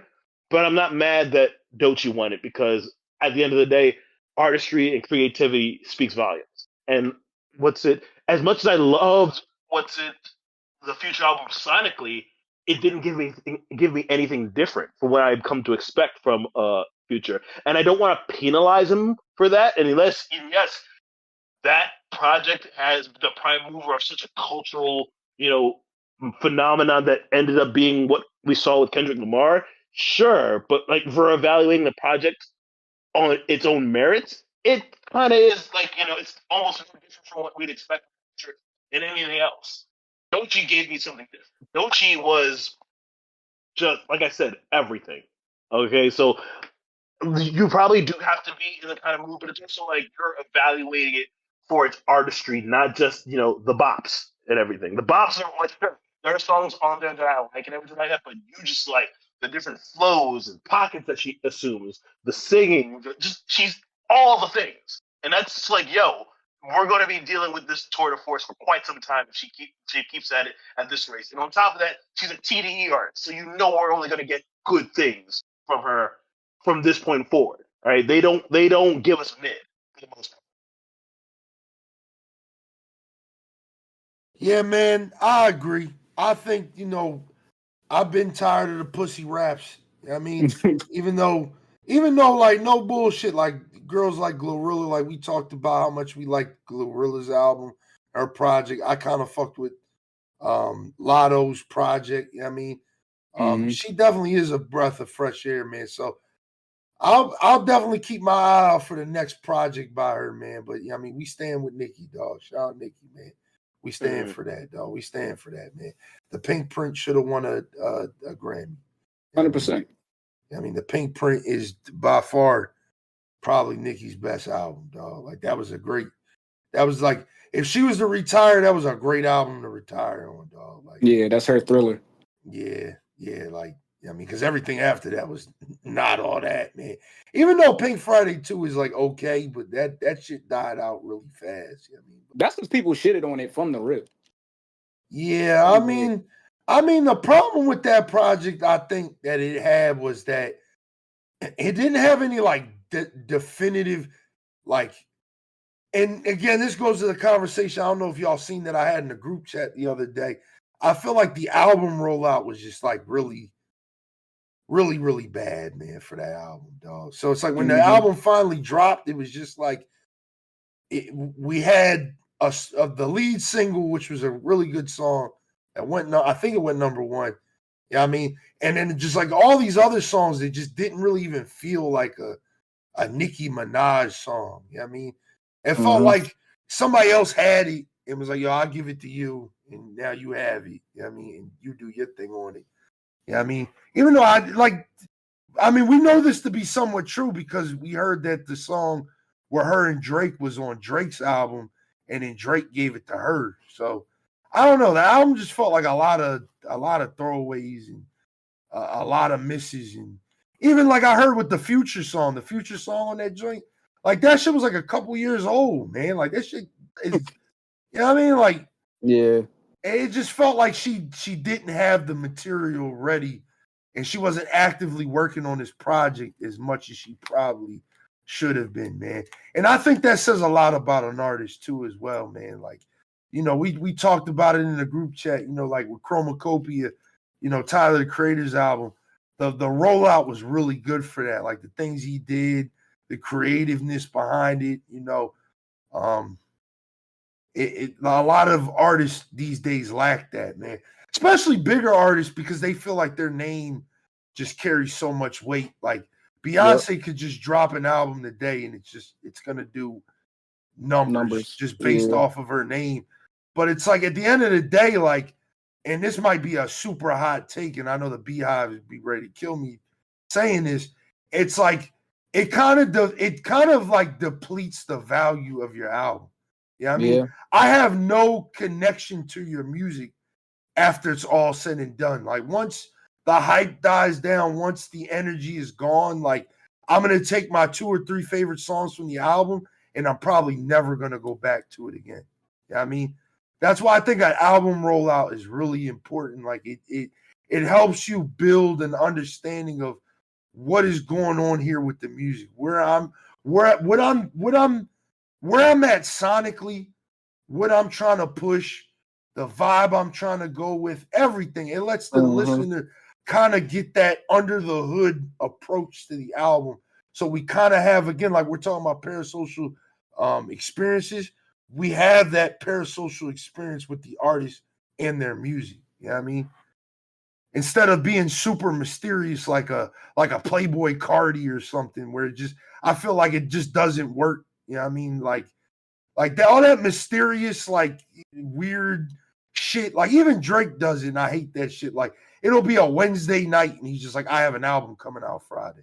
It's like, damn, bro. Like we don't know what the fuck to expect, man. Like we thought, I forget what that album was, the one with all the house music. Like I remember that. Oh, honestly, never mind. I remember that shit getting announced. I'm like, damn, this boy about to drop nothing but bangers, and that shit comes out and it's a house album. So we had nothing to expect from the album, but it left us being like, oh, damn. You know what I mean? Like, you know what I mean? Yeah. Like now it's forever seen as that house music album instead of if he like advertised it the right way ahead of time, you know. Bro, yeah, like I'm trying to do something different with my music. Here's what my shit's sounding like. You know what I mean? Like, you know, all this mysterious, you know, like overnight drop shit. Like we gotta cut that shit out, man. You know what I mean? We gotta cut that shit out, dog. Like the streaming age is really ruined, like again, like the longevity of music. Like, to be honest, I think that's why a lot of people are surprised, not like us, has ran as long as it did, because again, people's attention span is so fucking fast. Most people are probably sitting there like, when's he gonna diss Drake again? When he's gonna diss Drake again? When he probably doesn't have any intentions of releasing another diss, well, until he dropped this, you know, Drake dropped his newest album and shit like that this Friday. He probably gonna, you know, Kendrick's probably gonna do some shit now, but you know what I'm saying? Like, it just, music doesn't feel like it has that longevity that it used to have anymore, man. I mean, that's why y'all gonna love Donda in like 5 more years. But I digress, man. Kanye West is cooked, though. Kanye West is done. Do we want to talk about that, Warren? Do we want to have that conversation on the podcast? Bro, I ain't never on a podcast with y'all that don't have Kanye on. You know what I mean? What is there to say about that whole situation? Isn't even anything music related at this point? Like we need like he said if it ain't about the music, man. Yeah, then it's like there's no point. Okay, we're just be talking about this nigga and his antics. No, we don't need to. Yeah, man. I do think it's about time we cancel the man, though. I do think it's about time we stop holding this man's hand and using the black card and shit, because it's very clear, man. Like one thing I've been doing a lot of research on myself and like doing a lot of reading and understanding on is, you know, blaxploitation, man. Like, and it's big. It's very big within our culture, man, that we exploit black people a lot. And Kanye West is the biggest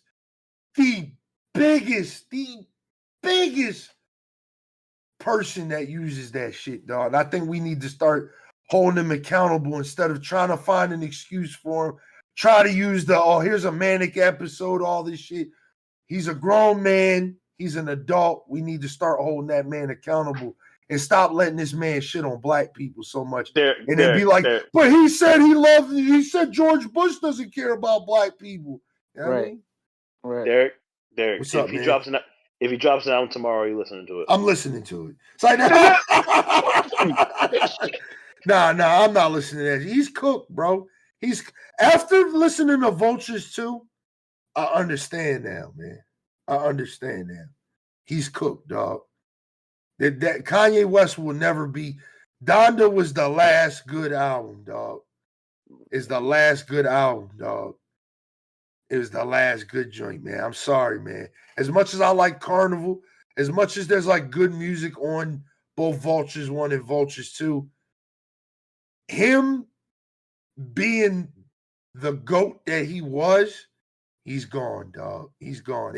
And that died way before Donda, but Donda was the last time I think the man actually tried to create something. You know what I mean? Mm-hmm. And he's cooked, bro. He's cooked. Kanye's cooked, dog. You know what I mean? Like, Will I listen? Like, I ain't gonna lie to y'all. I mean, you know, I gotta keep it P. I mean, yeah, I'm gonna listen to it, but I'm probably gonna listen to it for the podcast and stuff like Nigga. that. Yeah, I mean, but am I gonna like it? Probably not, man. He's not the same, dog. Listen, I think my only issue with like I can never not listen to the first 5 albums. Like that is like untouchable. I don't care how bad shit gets. Like those are like timeless masterpieces. But I can like not put any sort of like thought or investment into any of his future projects or anything like that. Not purchase anything fashion related, even though I don't really buy anything fashion related from him. But just like as far as Kanye West concerned, I only want to acknowledge and look at him from a time capsule perspective of that one era, and that's it. Everything else beyond that, I can throw away and just be like, yeah. After a while, he's just becoming useless, and he's just now cultural reprobate at this point. Just let him go. I don't want to talk about him. I don't want to give him any sort of attention about his music or anything like that. I don't care what rollouts or anything like that. Let's not give what the antics any sort of oxygen at this point. We need he wants attention, and you need to starve him of that attention. That's what he's craving at this point in time. So it's like right now, I don't even want to deal with it. I don't want to talk about any sort of potential albums or nothing like that. Okay, let's talk about what's our favorite Kanye West albums from that time when he was actually pretty decent to listen to, and when he had profound things to say. It actually contributed to the culture. It actually pushed things forward. But this right now, it's none of that. So let's not. No. Yeah. Yeah, man. He's cooked, bro. Man is cooked, dog. Honest to God, man is cooked, dog. Like, and it's like I think in 2025, dog, we got to really start holding these artists accountable for their bullshit, especially again with the blaxploitation, dog.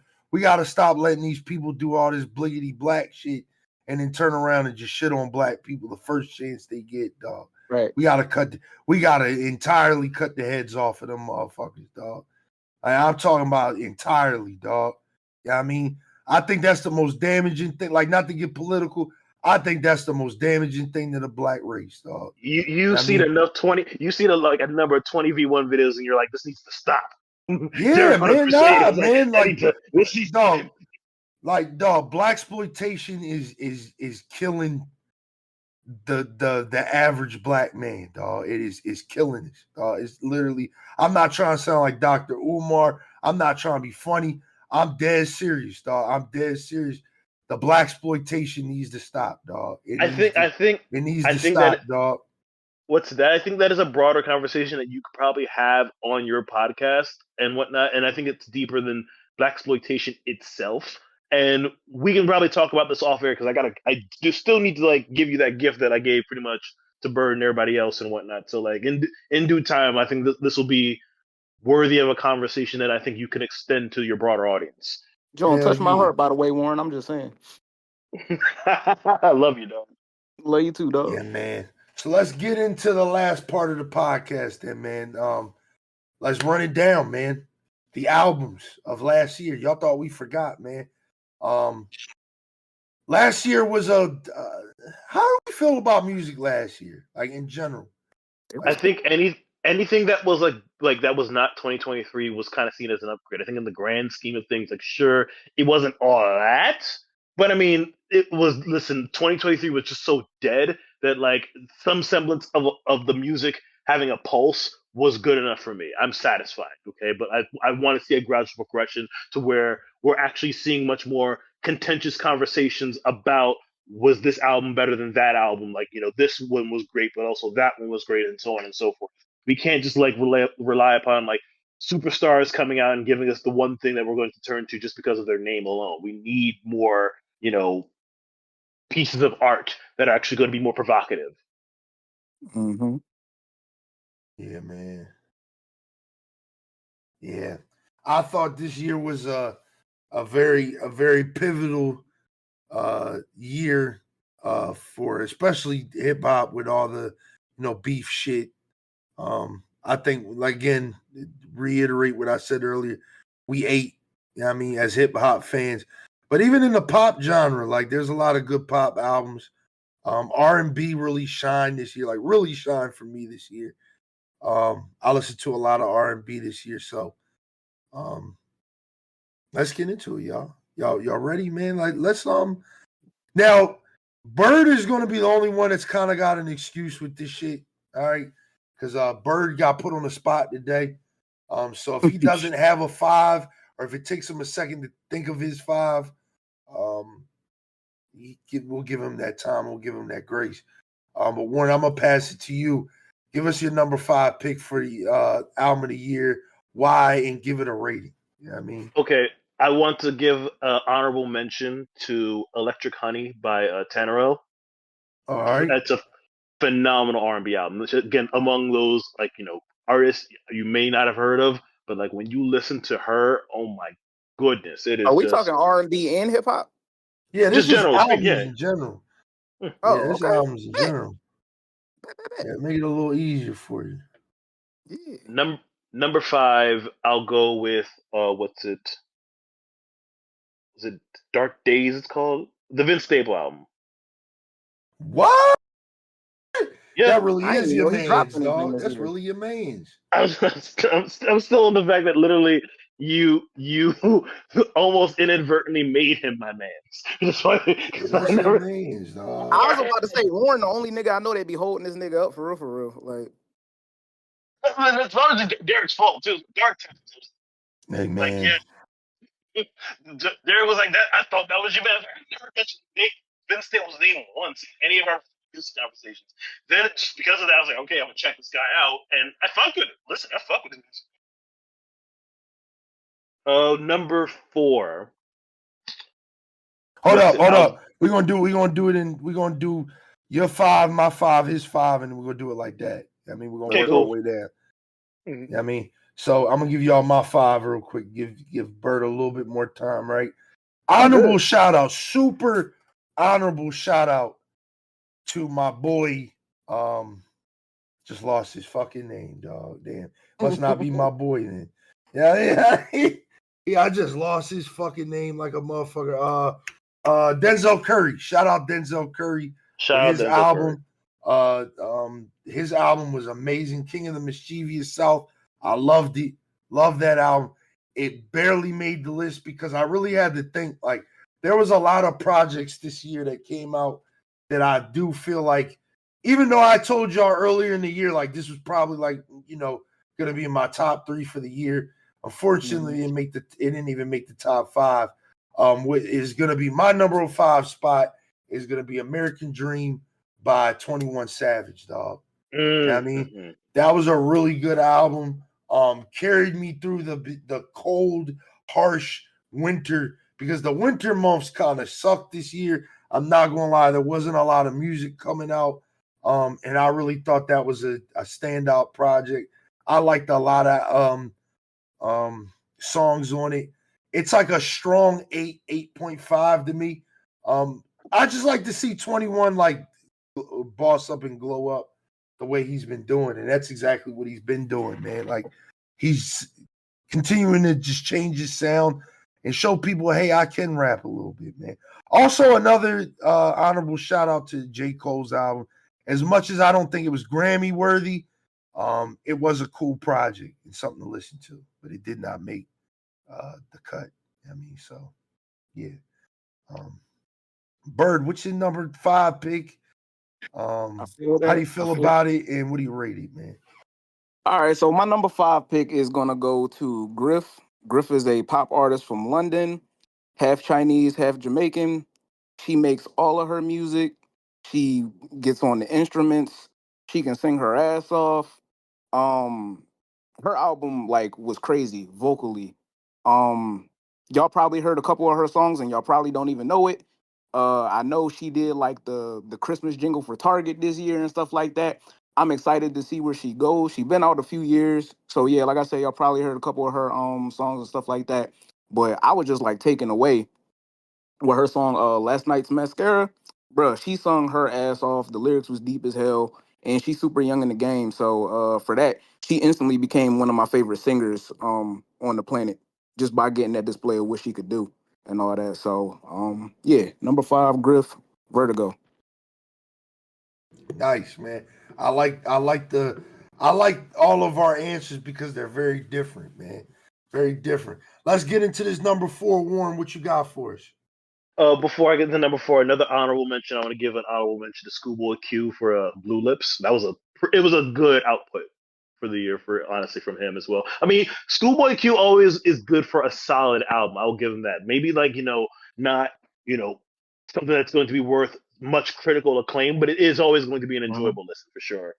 My number 4 is from an artist you probably have not heard of, and on top of that, I'm kind of cheating here because I listened to the album more so this year, but it came out in November of last year, and I'm going to include it because it was just so good. And I literally saved every song from this album. Michelin Man by Black Sam. It is a vibe. On a day like this, put it on. It is it is so good. It's Yeah, I'm so gonna check that out. Michelin Man. Yes, Michelin Man by Black Sam. It's spelled BLVCK SVM. Okay. You could just send it to the group chat, man. You know what I mean? I'm just gonna do that. We can do that. Technology. But I did send it to the group chat to get 1 point though. All right, I'm gonna give my honorable mention as well. I got another one because I don't want y'all to think I'm a fake fan and I only like that one song. Shout out to my boy Shabuzi and his album that came out this year, dog. I listened to that album a lot. It did make like my Spotify top 5 or something like that. It's called Where I've Been Isn't Where I'm Going by Shabuzi. Great album, dog. A lot of good vibes. I particularly don't listen to country music like that. But this was a nice, solid, like blend of some hip hop elements with country. So it's a little bit more digestible for me. I honestly was gonna make that my top 5 pick. But again, this year was kind of weird. Like the 21 Savage album was good. And there was my number 4 pick is gonna be an album that I had to let sit with me for a little bit. And this is where the dick riding begins as well. It's going to be We Still Don't Trust You by Future and Metro Boomin, dog. That was the second album that dropped from the duo this year. That was more R&B focused. When that album first dropped, I really didn't fuck with it too much until, again, I got my R&B bag. I was listening to a lot of R&B music this year. I gave the album another listen, and, like, to be honest, there's a lot of hits on that joint. Like One Big Family. Shout out One Big Family. That's my shit. Jealousy's another good joint. The 2 songs with The Weeknd are really good. Love Bad Bitches is my shit. All to Myself. Streets Made Me a King is my shit. Show of Hands with A$AP Rocky. Yeah, there's a lot of good songs on that joint, man. I give that shit like a nice little, I give it like an 8.5, strong 8.5, dog. Not gonna lie. I fucked with it. We Still Don't Trust You, man. Bird, you're up next, man. What's your number 4 pick? All right, man. My number 4 pick is gonna be Brash Dummies by Mozzie. I fucked with that joint a lot. Oh, shout out Mozzie. Yeah, man. Yeah, Brash Dummies was good as fuck, and he dropped 2 albums this past year, so he was working like he always does. He dropped a collab album. Yeah. Yeah. Well, he dropped three albums. Yeah. Yeah, he had that collab, but songs like Pass the Rifle, that joint was good as fuck. What else? Off the Hip, Lied On. He did a lot of things. A lot of relatable music. That's why I like respect Mozzie as much as I do. Even though he rap about like regular hood shit, it's all relatable, at least to me. And you know how I grew up. So I fucked with that. All of his songs, it's funny. I downloaded the album probably in November. That shit already made like my most listens to songs and albums by the end of the year. So yeah, I had that joint on constant rotation. So yeah, Brash Dummies by Mozzie, good project. Did he get dropped from CMG? I don't know, bro. Hold on, let me see. I don't think so. I feel like he got dropped from fucking CMG. It say Mozzie Records, so I yeah, guess he's not on CMG no more. Damn, I don't see him on any. I mean, he did go to jail for like that good like year and a half, 2 years. So maybe that has something to do with it. I don't know. Shout out Mozzie though. Mozzie remind me of Rachel's sister's boyfriend. You know what I mean? Shout out Mozzie. They look alike for some reason. They really don't, but they look alike to me, man. I You know what guess I he mean? got dropped in 2022, maybe 2023. That's crazy, man. Because Mozzie was one of the top people on the roster, man. Hell yeah. It was him, Moneybag Yo, and Glorilla, man. Like, Yeah, 42 Doug on there still. I thought 42 Doug was the weak link, and 42 Doug be dropping bangers to me, but For real. man. Yeah, man. All right, we in the top 3, man. What's your number 3 pick, Warren, and why, man? What do you rate it? What's it? My number 3 pick is Free Fallin' by Amaria. This R&B artist is like, I don't know how to describe it. Everything she touches is amazing. Like she's like quickly become one of my favorites to listen to. So when this album came out in October, I was like, oh yeah, I need to like peep. And like, I want to say the second half of the album is just nothing but just amazing. It's a 12-song album. It's about 37 minutes, but man, this the sound, her voice, and everything like that. Amaria is definitely one to look out for as far as like if you want a particular R&B sound, she's the one for you, man. She's amazing. I know I've sent you guys a couple songs as an example in my like Black History Month song selections and whatnot, but like man, just go on her page, pick a song, any song, and you're probably gonna love it. Hell Okay. yeah, man.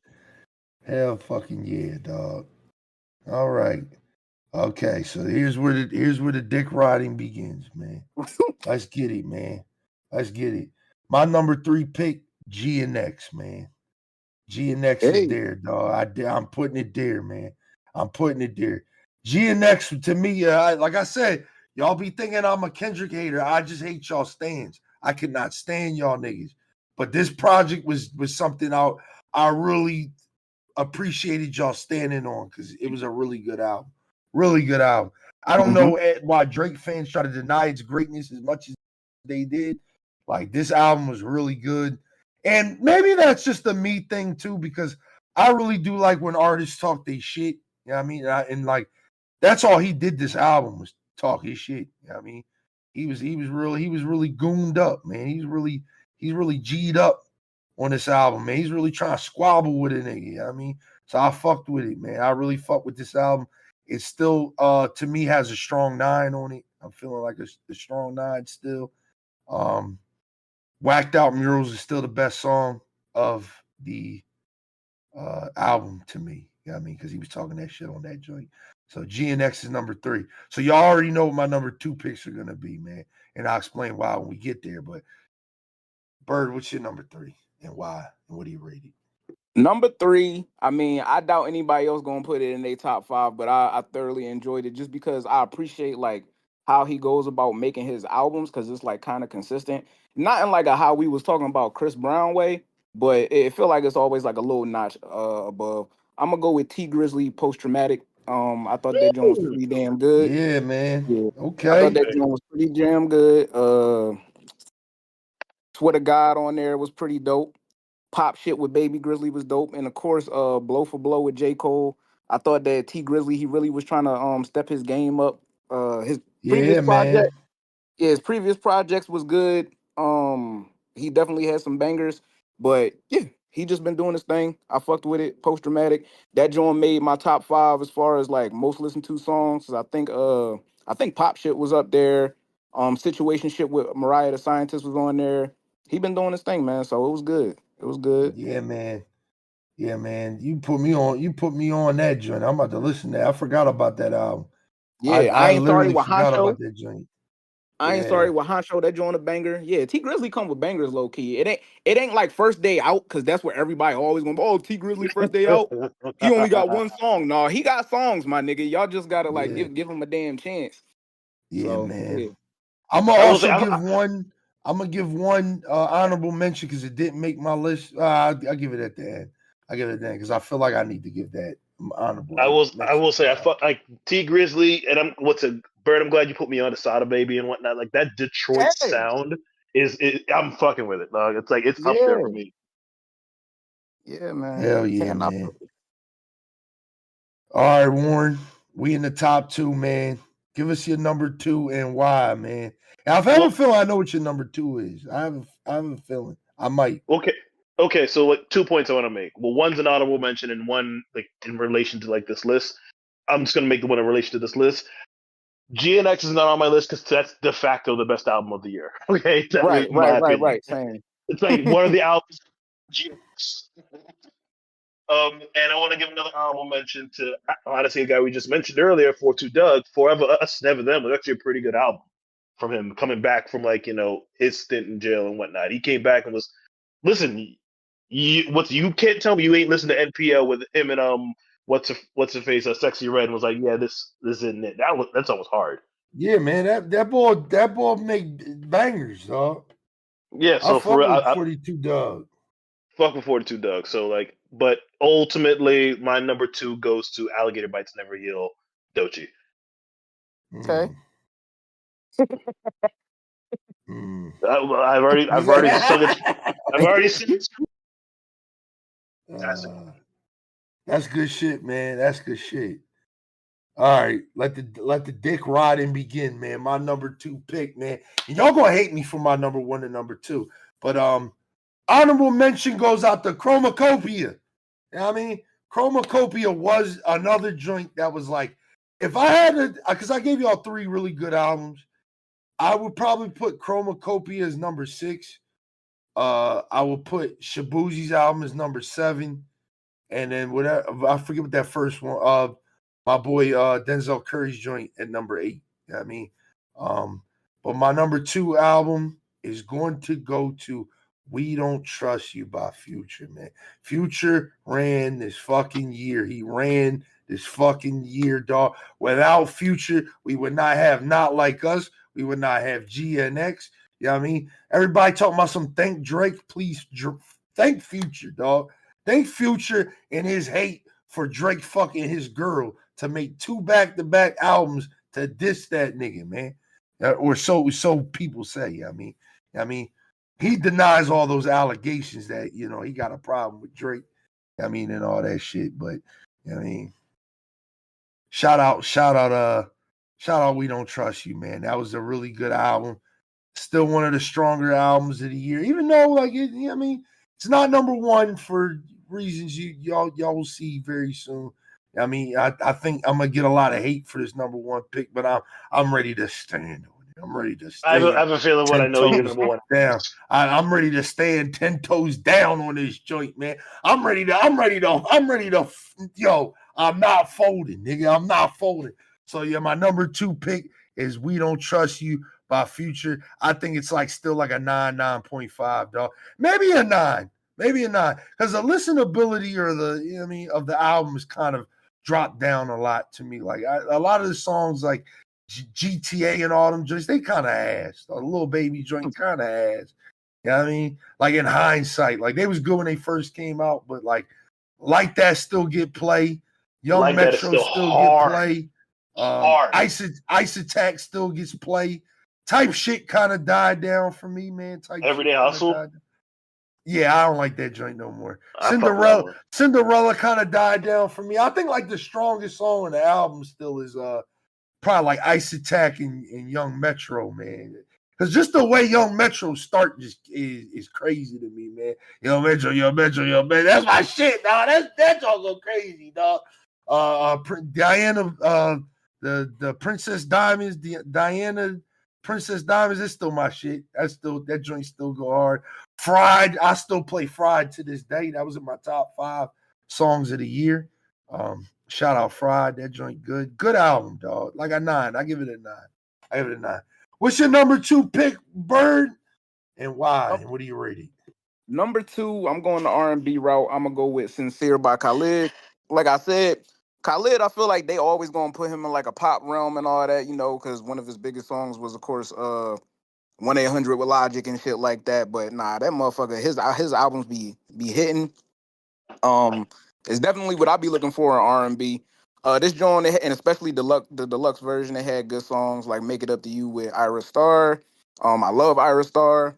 They had "Please Don't Fall in Love with Me." That's a good ass song. Sincere, good ass song. It's just good ass songs all around the board, and that's what I'd really be looking for with R&B, because a lot of R&B albums, like, they can be repetitive. It's almost like you got a placeholder song, like, all right, this is a song just for this, so you can get to this. But nah, this whole project was really, really good, and I was fucking with it all year. Yeah. Yeah, hello. Yeah, shit, my mic went out for a minute, but yeah, man, I appreciate y'all. That's another joint I just added to the playlist. I mean, I really can't fuck with Bull. I don't know why. I liked his little that On the Way song he dropped like all them years back, but that was like the last time I listened to him. So maybe I'm gonna tap back in it and give him a re-listen, man. See what's up, man. But all right, Warren, we there, man. We running through this list kind of fast, man. Let's get your number one pick, and why is it GNX or Chromacopia, man? Let us know why. Let us know why, man. Surprisingly enough, it's neither, but I do want to get one more honorable mention. And I kind of know, but at the same time, I always want to give this man his flowers. Almighty So 2. That project was well worth the delays and the waits and everything. Chief Keef came through. Yo, I forgot that joint came out this year. I didn't even know he dropped anything. Oh my God. Yeah. Shout out to that joint, man. That's in my top 10 for sure, dog. Insane how good it was. I was like, okay, this nigga made it well worth the wait. For 2024 is a long ass year, man. God damn. Yeah. And also, like, honestly, with this naming these albums and everything, it's like, okay, maybe it was. That's where I'm just concerned now that I think about it. There's some really. Almighty So 2 definitely was a moment. But my number one was something that you had already mentioned. I think We Don't Trust You, to me, was the best album of the year. It isn't GNX. Like, the Future really came through with that one. I loved We Don't Trust You. Damn, dog. So wait, your number one pick is We Don't Trust You? My number one is We Don't Trust You. Like I said, I thought you were saying it was Chief Keef, the way you came out with it. Yeah, that's what I'm saying. No, that was an honorable mention for sure. That was an honorable mention. We Don't Trust You is one. Okay, I guess I've even said, like, in the group chat where it's like, I'm happy Doechii won, and I think she deserves it. My vote would have gone to We Don't Trust You. Yeah, man. Damn, so Chromacopia or GNX didn't make your list, man. That's kind of crazy. GNX is like de facto number one. I think we all realize that that's the best album that came out this year for the most part. It's like, I don't want to be too predictable, but like, so let's what are the other albums that deserve some light that aren't GNX? So GNX came at around the end where it's like, oh yeah, this thing right here is insane. It's like top to bottom for practically and whatnot. But like, yeah. We Don't Trust You. Chromacopia, I think, was dope as well, but honestly, it was kind of like a blend of like Flower Boy, Wanted, Call Me If You Get Lost, Igor, and just kind of like melded into like this particular project, which I think was good and had like, great themes and everything like that, but it just wasn't like, hard hitting for me. Again, Call Me If You Get Lost to me was like peak Tyler for me at least. That was like insane. But yeah, it's worthy of an honorable mention for sure, but not the top. Okay. Yeah, I mean, you could have just said GNX was number one, but I respect you. GNX is pretty much like, it's almost not fair at this point. Like, Kendrick has been gotten so much like credit and everything like that. It's like we all know we get it, all right, at this point. I get that. For me personally, I struggled with my number 3, number 2 pick because I knew I really like GNX, but I do still think I like We Don't Trust You more. So that's why I put We Don't Trust You before GNX. So, I mean, I do agree with you saying, but I mean, I'm all right. Y'all ready for my number one, man? You ready to argue, Warren? You ready? We're not going to argue because I kind of have an idea who is it going to be.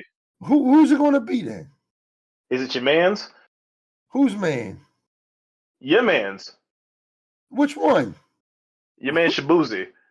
Nah, I said that was an honorable mention. Oh, it was an honorable mention? Man, you're getting me with these honorable mentions, man. Can y'all just list all of them in the beginning? Because I'm confused. I'm like, damn, niggas, y'all giving an honorable mention for every damn spot. Shit. I mean, my number one album of the year, better than GNX, better than We Don't Trust You, better than 21 Savage, Chromacopia, all that shit. Mixtape Pluto by fucking Future, my come boy. the fuck Oh on, my nigga. What? God. Let's go. Let's go. Yo, Mixtape Pluto show. Mixtape Pluto, dog, had me in a chokehold, dog. In a chokehold. Yo, I'm not even lying about this joint. Mixtape Pluto had me feeling like I was in 2015 all over again, dog. I say, yo, Future's on a generational run right now, nigga. This shit's crazy. And the thing is, yes, the thing that can be said about this album is it does feel like a lot of throwaways. But the craziest thing about it is some of my favorite Future songs are on Mixtape Pluto, dog. Surfing the Tsunami is one of like my favorite songs Future's ever dropped, ever. Like, I think in a couple years I'll be able to solidify it behind like Feed Me Dope and March Madness and all that shit. That's some, dog. That's some, man. You tripping, dog. South of France, nigga. You ain't never heard South of France? That joint go crazy, bro. That shit go crazy, man. Ace Gang don't do nothing for you. Yo, Warren, that joint don't do nothing for you, man. Lost my dog to fentanyl, man. His body couldn't absorb it. You know what I mean? That shit's crazy. You know what I mean? And we can't forget about Plutowski, man. We can't forget about Plutowski. That exists. We can't forget about Plutowski, man. My man said, fuck that bitch. That's our shit, dog. That shit go hard. Teflon Don. You know what I mean? Yo, man, come on, bro. Come on, man. You ain't mean to tell me that you don't like Mixtape Pluto, man. That shit don't give you no type of, you know what I mean? That shit don't give you no type of reminiscing back to the old Future and shit like that. Not really. I don't hate it, but it's like we didn't need it. Crazy, man. You know what I mean? You ain't like Lil Demon, man. There was like probably only one song I think from that actually got saved. Made My Whole Faint. You ain't like Made My Whole Faint, man. That's my shit, man. I made my whole faint. She couldn't believe it was me. That's all crazy, nigga. What? Ski is the only song that I saved. What? Ski. Crazy. You're a crazy, dog. You're a crazy. You know what I mean? What about Too Fast? You ain't fuck with Too Fast. You ain't fuck with Told Me like the hardest joint on that shit. You know what I mean? Right after her Made My Whole Faint, it go right into that joint. Oh my God, dog. Oh my God. This album's a 9.5 out of 10, dog. You know what I mean? I feel like it was weirdly slept on because I think a lot of people was like, all right, Future, you done dropped 3 albums this year. And there's word that he about to drop another one really soon. So it's just like, damn, bro's on a generational run. And this was good, dog. It's 2015 all over again. Yeah, I fucked with Mixtape Pluto heavy, bro. I can't. Ocean, I almost cried when I heard that joint, dog. He said I got so many tears I could fill up an ocean, dog. I said, oh my God, man.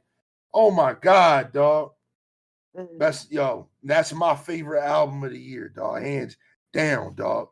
Hands down. I listened to so much Mixtape Pluto. It was my #1 album of the year. It beat everything. And when this joint come out, like October or something like this, September, October, dog, album of the year, dog. Easily for me. That's my person.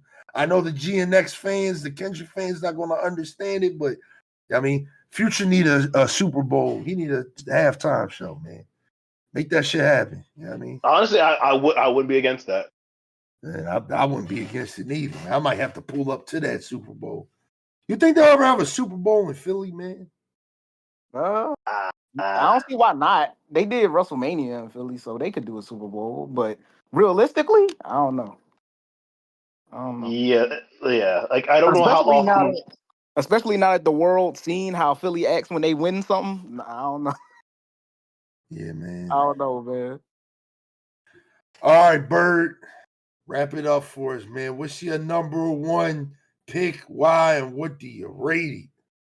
All right, I'm going R&B route again, and I'm gonna go with an artist that I've been following for a minute since he was on the movie August Rush, one of my favorite musically focused movies of all time. Of course, this man was on Victorious, doing a lot of inappropriate jokes by that one big fat white dude. Oh, I know you talking about. Shout out this nigga, man. Leon, or Yeah, whatever his name is. Leon Thomas with Thomas. Mutt. Oh Yeah. shit! Yeah, Yeah. Leon Thomas with Mutt. Yeah, man. Because Hell it yeah. really a project like this came out from nowhere. Like he started getting like respect in the music biz because of course he like wrote for SZA and shit like that. But then he came out with Mutt and like it's what you expect. You know what I'm saying? Much. It's akin to like when Neo came out after being a producer and songwriter for so long, or The Dream and stuff like that. So I feel like Leon Thomas, he really like on a like fast trajectory to do great things in the R&B world. I'm surprised he didn't come out with an album sooner, for real, but he finally was able Yeah, to put it hell all yeah. together. Yeah, man. So Hell Leon Thomas yeah. with Mutt. Yep. Yeah, I listened to that joint. That shit was good. Mm-hmm. Yeah. Yep. So Damn, that's my bro. number one. Great list, man. I think we all had a great list, man. It was very diverse. We didn't dick ride too much. You know what I mean? Yeah, you know what I mean? I think this is a great list, dog. You know what I mean? Mixtape Pluto, man. I got to prove to y'all that's a great album with a lot of material on it. You know what I mean? That I think we'll be talking about in a couple years, man. Because I think that's what it is for me. I think for me, Mixtape Pluto to me has a lot of songs that'll be in my rotation for years to come. As much as I like We Don't Trust You, it's a very like for the moment album, dog. It's weird to say it like that, but it's a very like for the moment album. Where like Mixtape Pluto it really just brings me back to like a time where like Future wasn't Future, dog. Like I would have loved to go to a concert for Mixtape Pluto, dog. Like hear them songs live, nigga. You know what I mean? I don't know how he would perform Plutoski, but he'd make it work. You know what I mean? People just be gibbering shit in the crowd. It's gonna sound hard, nigga. It's gonna sound hard. You know what I mean? Album was dope, dog. Album was dope. That Leon Thomas joint was a good pick, man. I mean, Bird put me on a lot of shit tonight, man. I mean, put me on a couple of joints I gotta listen to. You know what I mean? Give him a listen, bro. Warren gonna make me listen to that 42 Doug joint again. I gotta go over that again. Honestly, on a day like this, I recommend you listen to like Michelin Man, dog. This shit is amazing. That's the Black Sam joint, right? Yeah. All right. Yeah, man. And that's it, dog. We're not going to do no album reviews on this podcast. We're not going to do none of that. We'll save that for the next time we link up to do. I know Lil Baby album dropped. I know Drake just dropped with Party Next Door this Friday. Yes, I've listened to it. I can't tell y'all I like it because, I mean, y'all will, attack me and stuff like that. So I'm going to tell you I hate it a lot. But we'll review them later. Did y'all listen to the Lil Baby album? Y'all want to give them a little taster of how you feel right now about that joint? To wrap it up? Damn. Because I know y'all had a good conversation about Lil Baby, man. Yeah, the conversation can happen at the podcast, but as far as the album is concerned, I mean, I mean, rinse and repeat. That's what I say when it comes to Lil Baby. I mean, he just the Chris Brown effect. How many times I gotta say it? The nigga just be saying shit, man. Like that's literally what it is, and it's cool. It works for him. But I mean, I ain't never gonna be like, oh shit, that new Lil Baby. I don't think that's ever gonna happen like for me anytime soon. Yo, he really do be saying shit. That man be like, I saw my BM and I bought her a bag. Yeah. I saw my girlfriend and I said hi to her dad. It's like, all right, man. Like, bro, just really do be saying shit, man. But it'd be over a hard ass beat. Yeah, that's literally what it is. Free money for the dog. I ain't mad at him. You know what I'm saying? Free money. Well, I feel like a little bit he did try on this joint to be a little bit more diverse. But again, we'll talk about that on the podcast.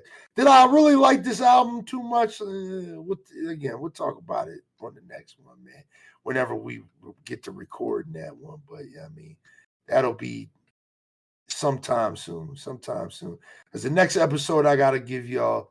I mean, it's gonna be gaming joint. Monster Hunter Rise, not Rise. Wilds is about to come out. Avowed comes out this Tuesday. So it's like we got to talk about that. So the next podcast y'all getting will be we're going back to gaming. And after that, maybe we'll do another. We'll have enough music material to kind of cover a whole podcast because, again, we still got to let this little Drake joint sit for a minute, see how we feel. We got to talk about Lil Baby. Who else dropped in the beginning of this year? Larry June. Oh, Larry June. Yeah, we got to talk about the man, June, man. He turned it up, man. He turned it up. Shout out him. We got to talk about Jim Jones. You talk about no Logic. I don't listen to that guy.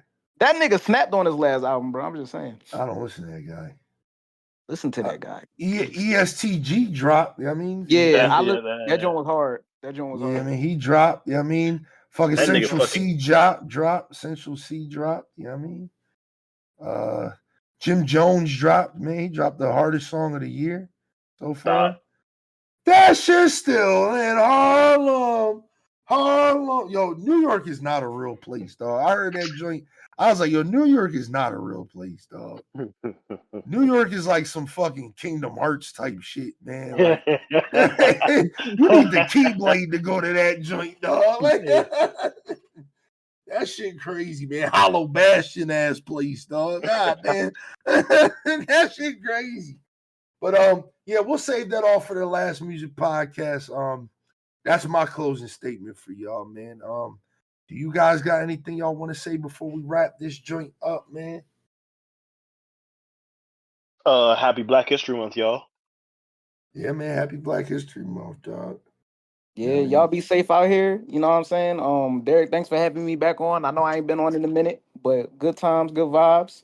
Yeah, we're gonna try to change that more. We're gonna try to get you on more. Yeah, man. Everybody take care of themselves. Hell yeah, man. All right, y'all. This has been the Infernal Gaming Podcast, episode 102. And we'll see you on the next one. Take it easy. Peace.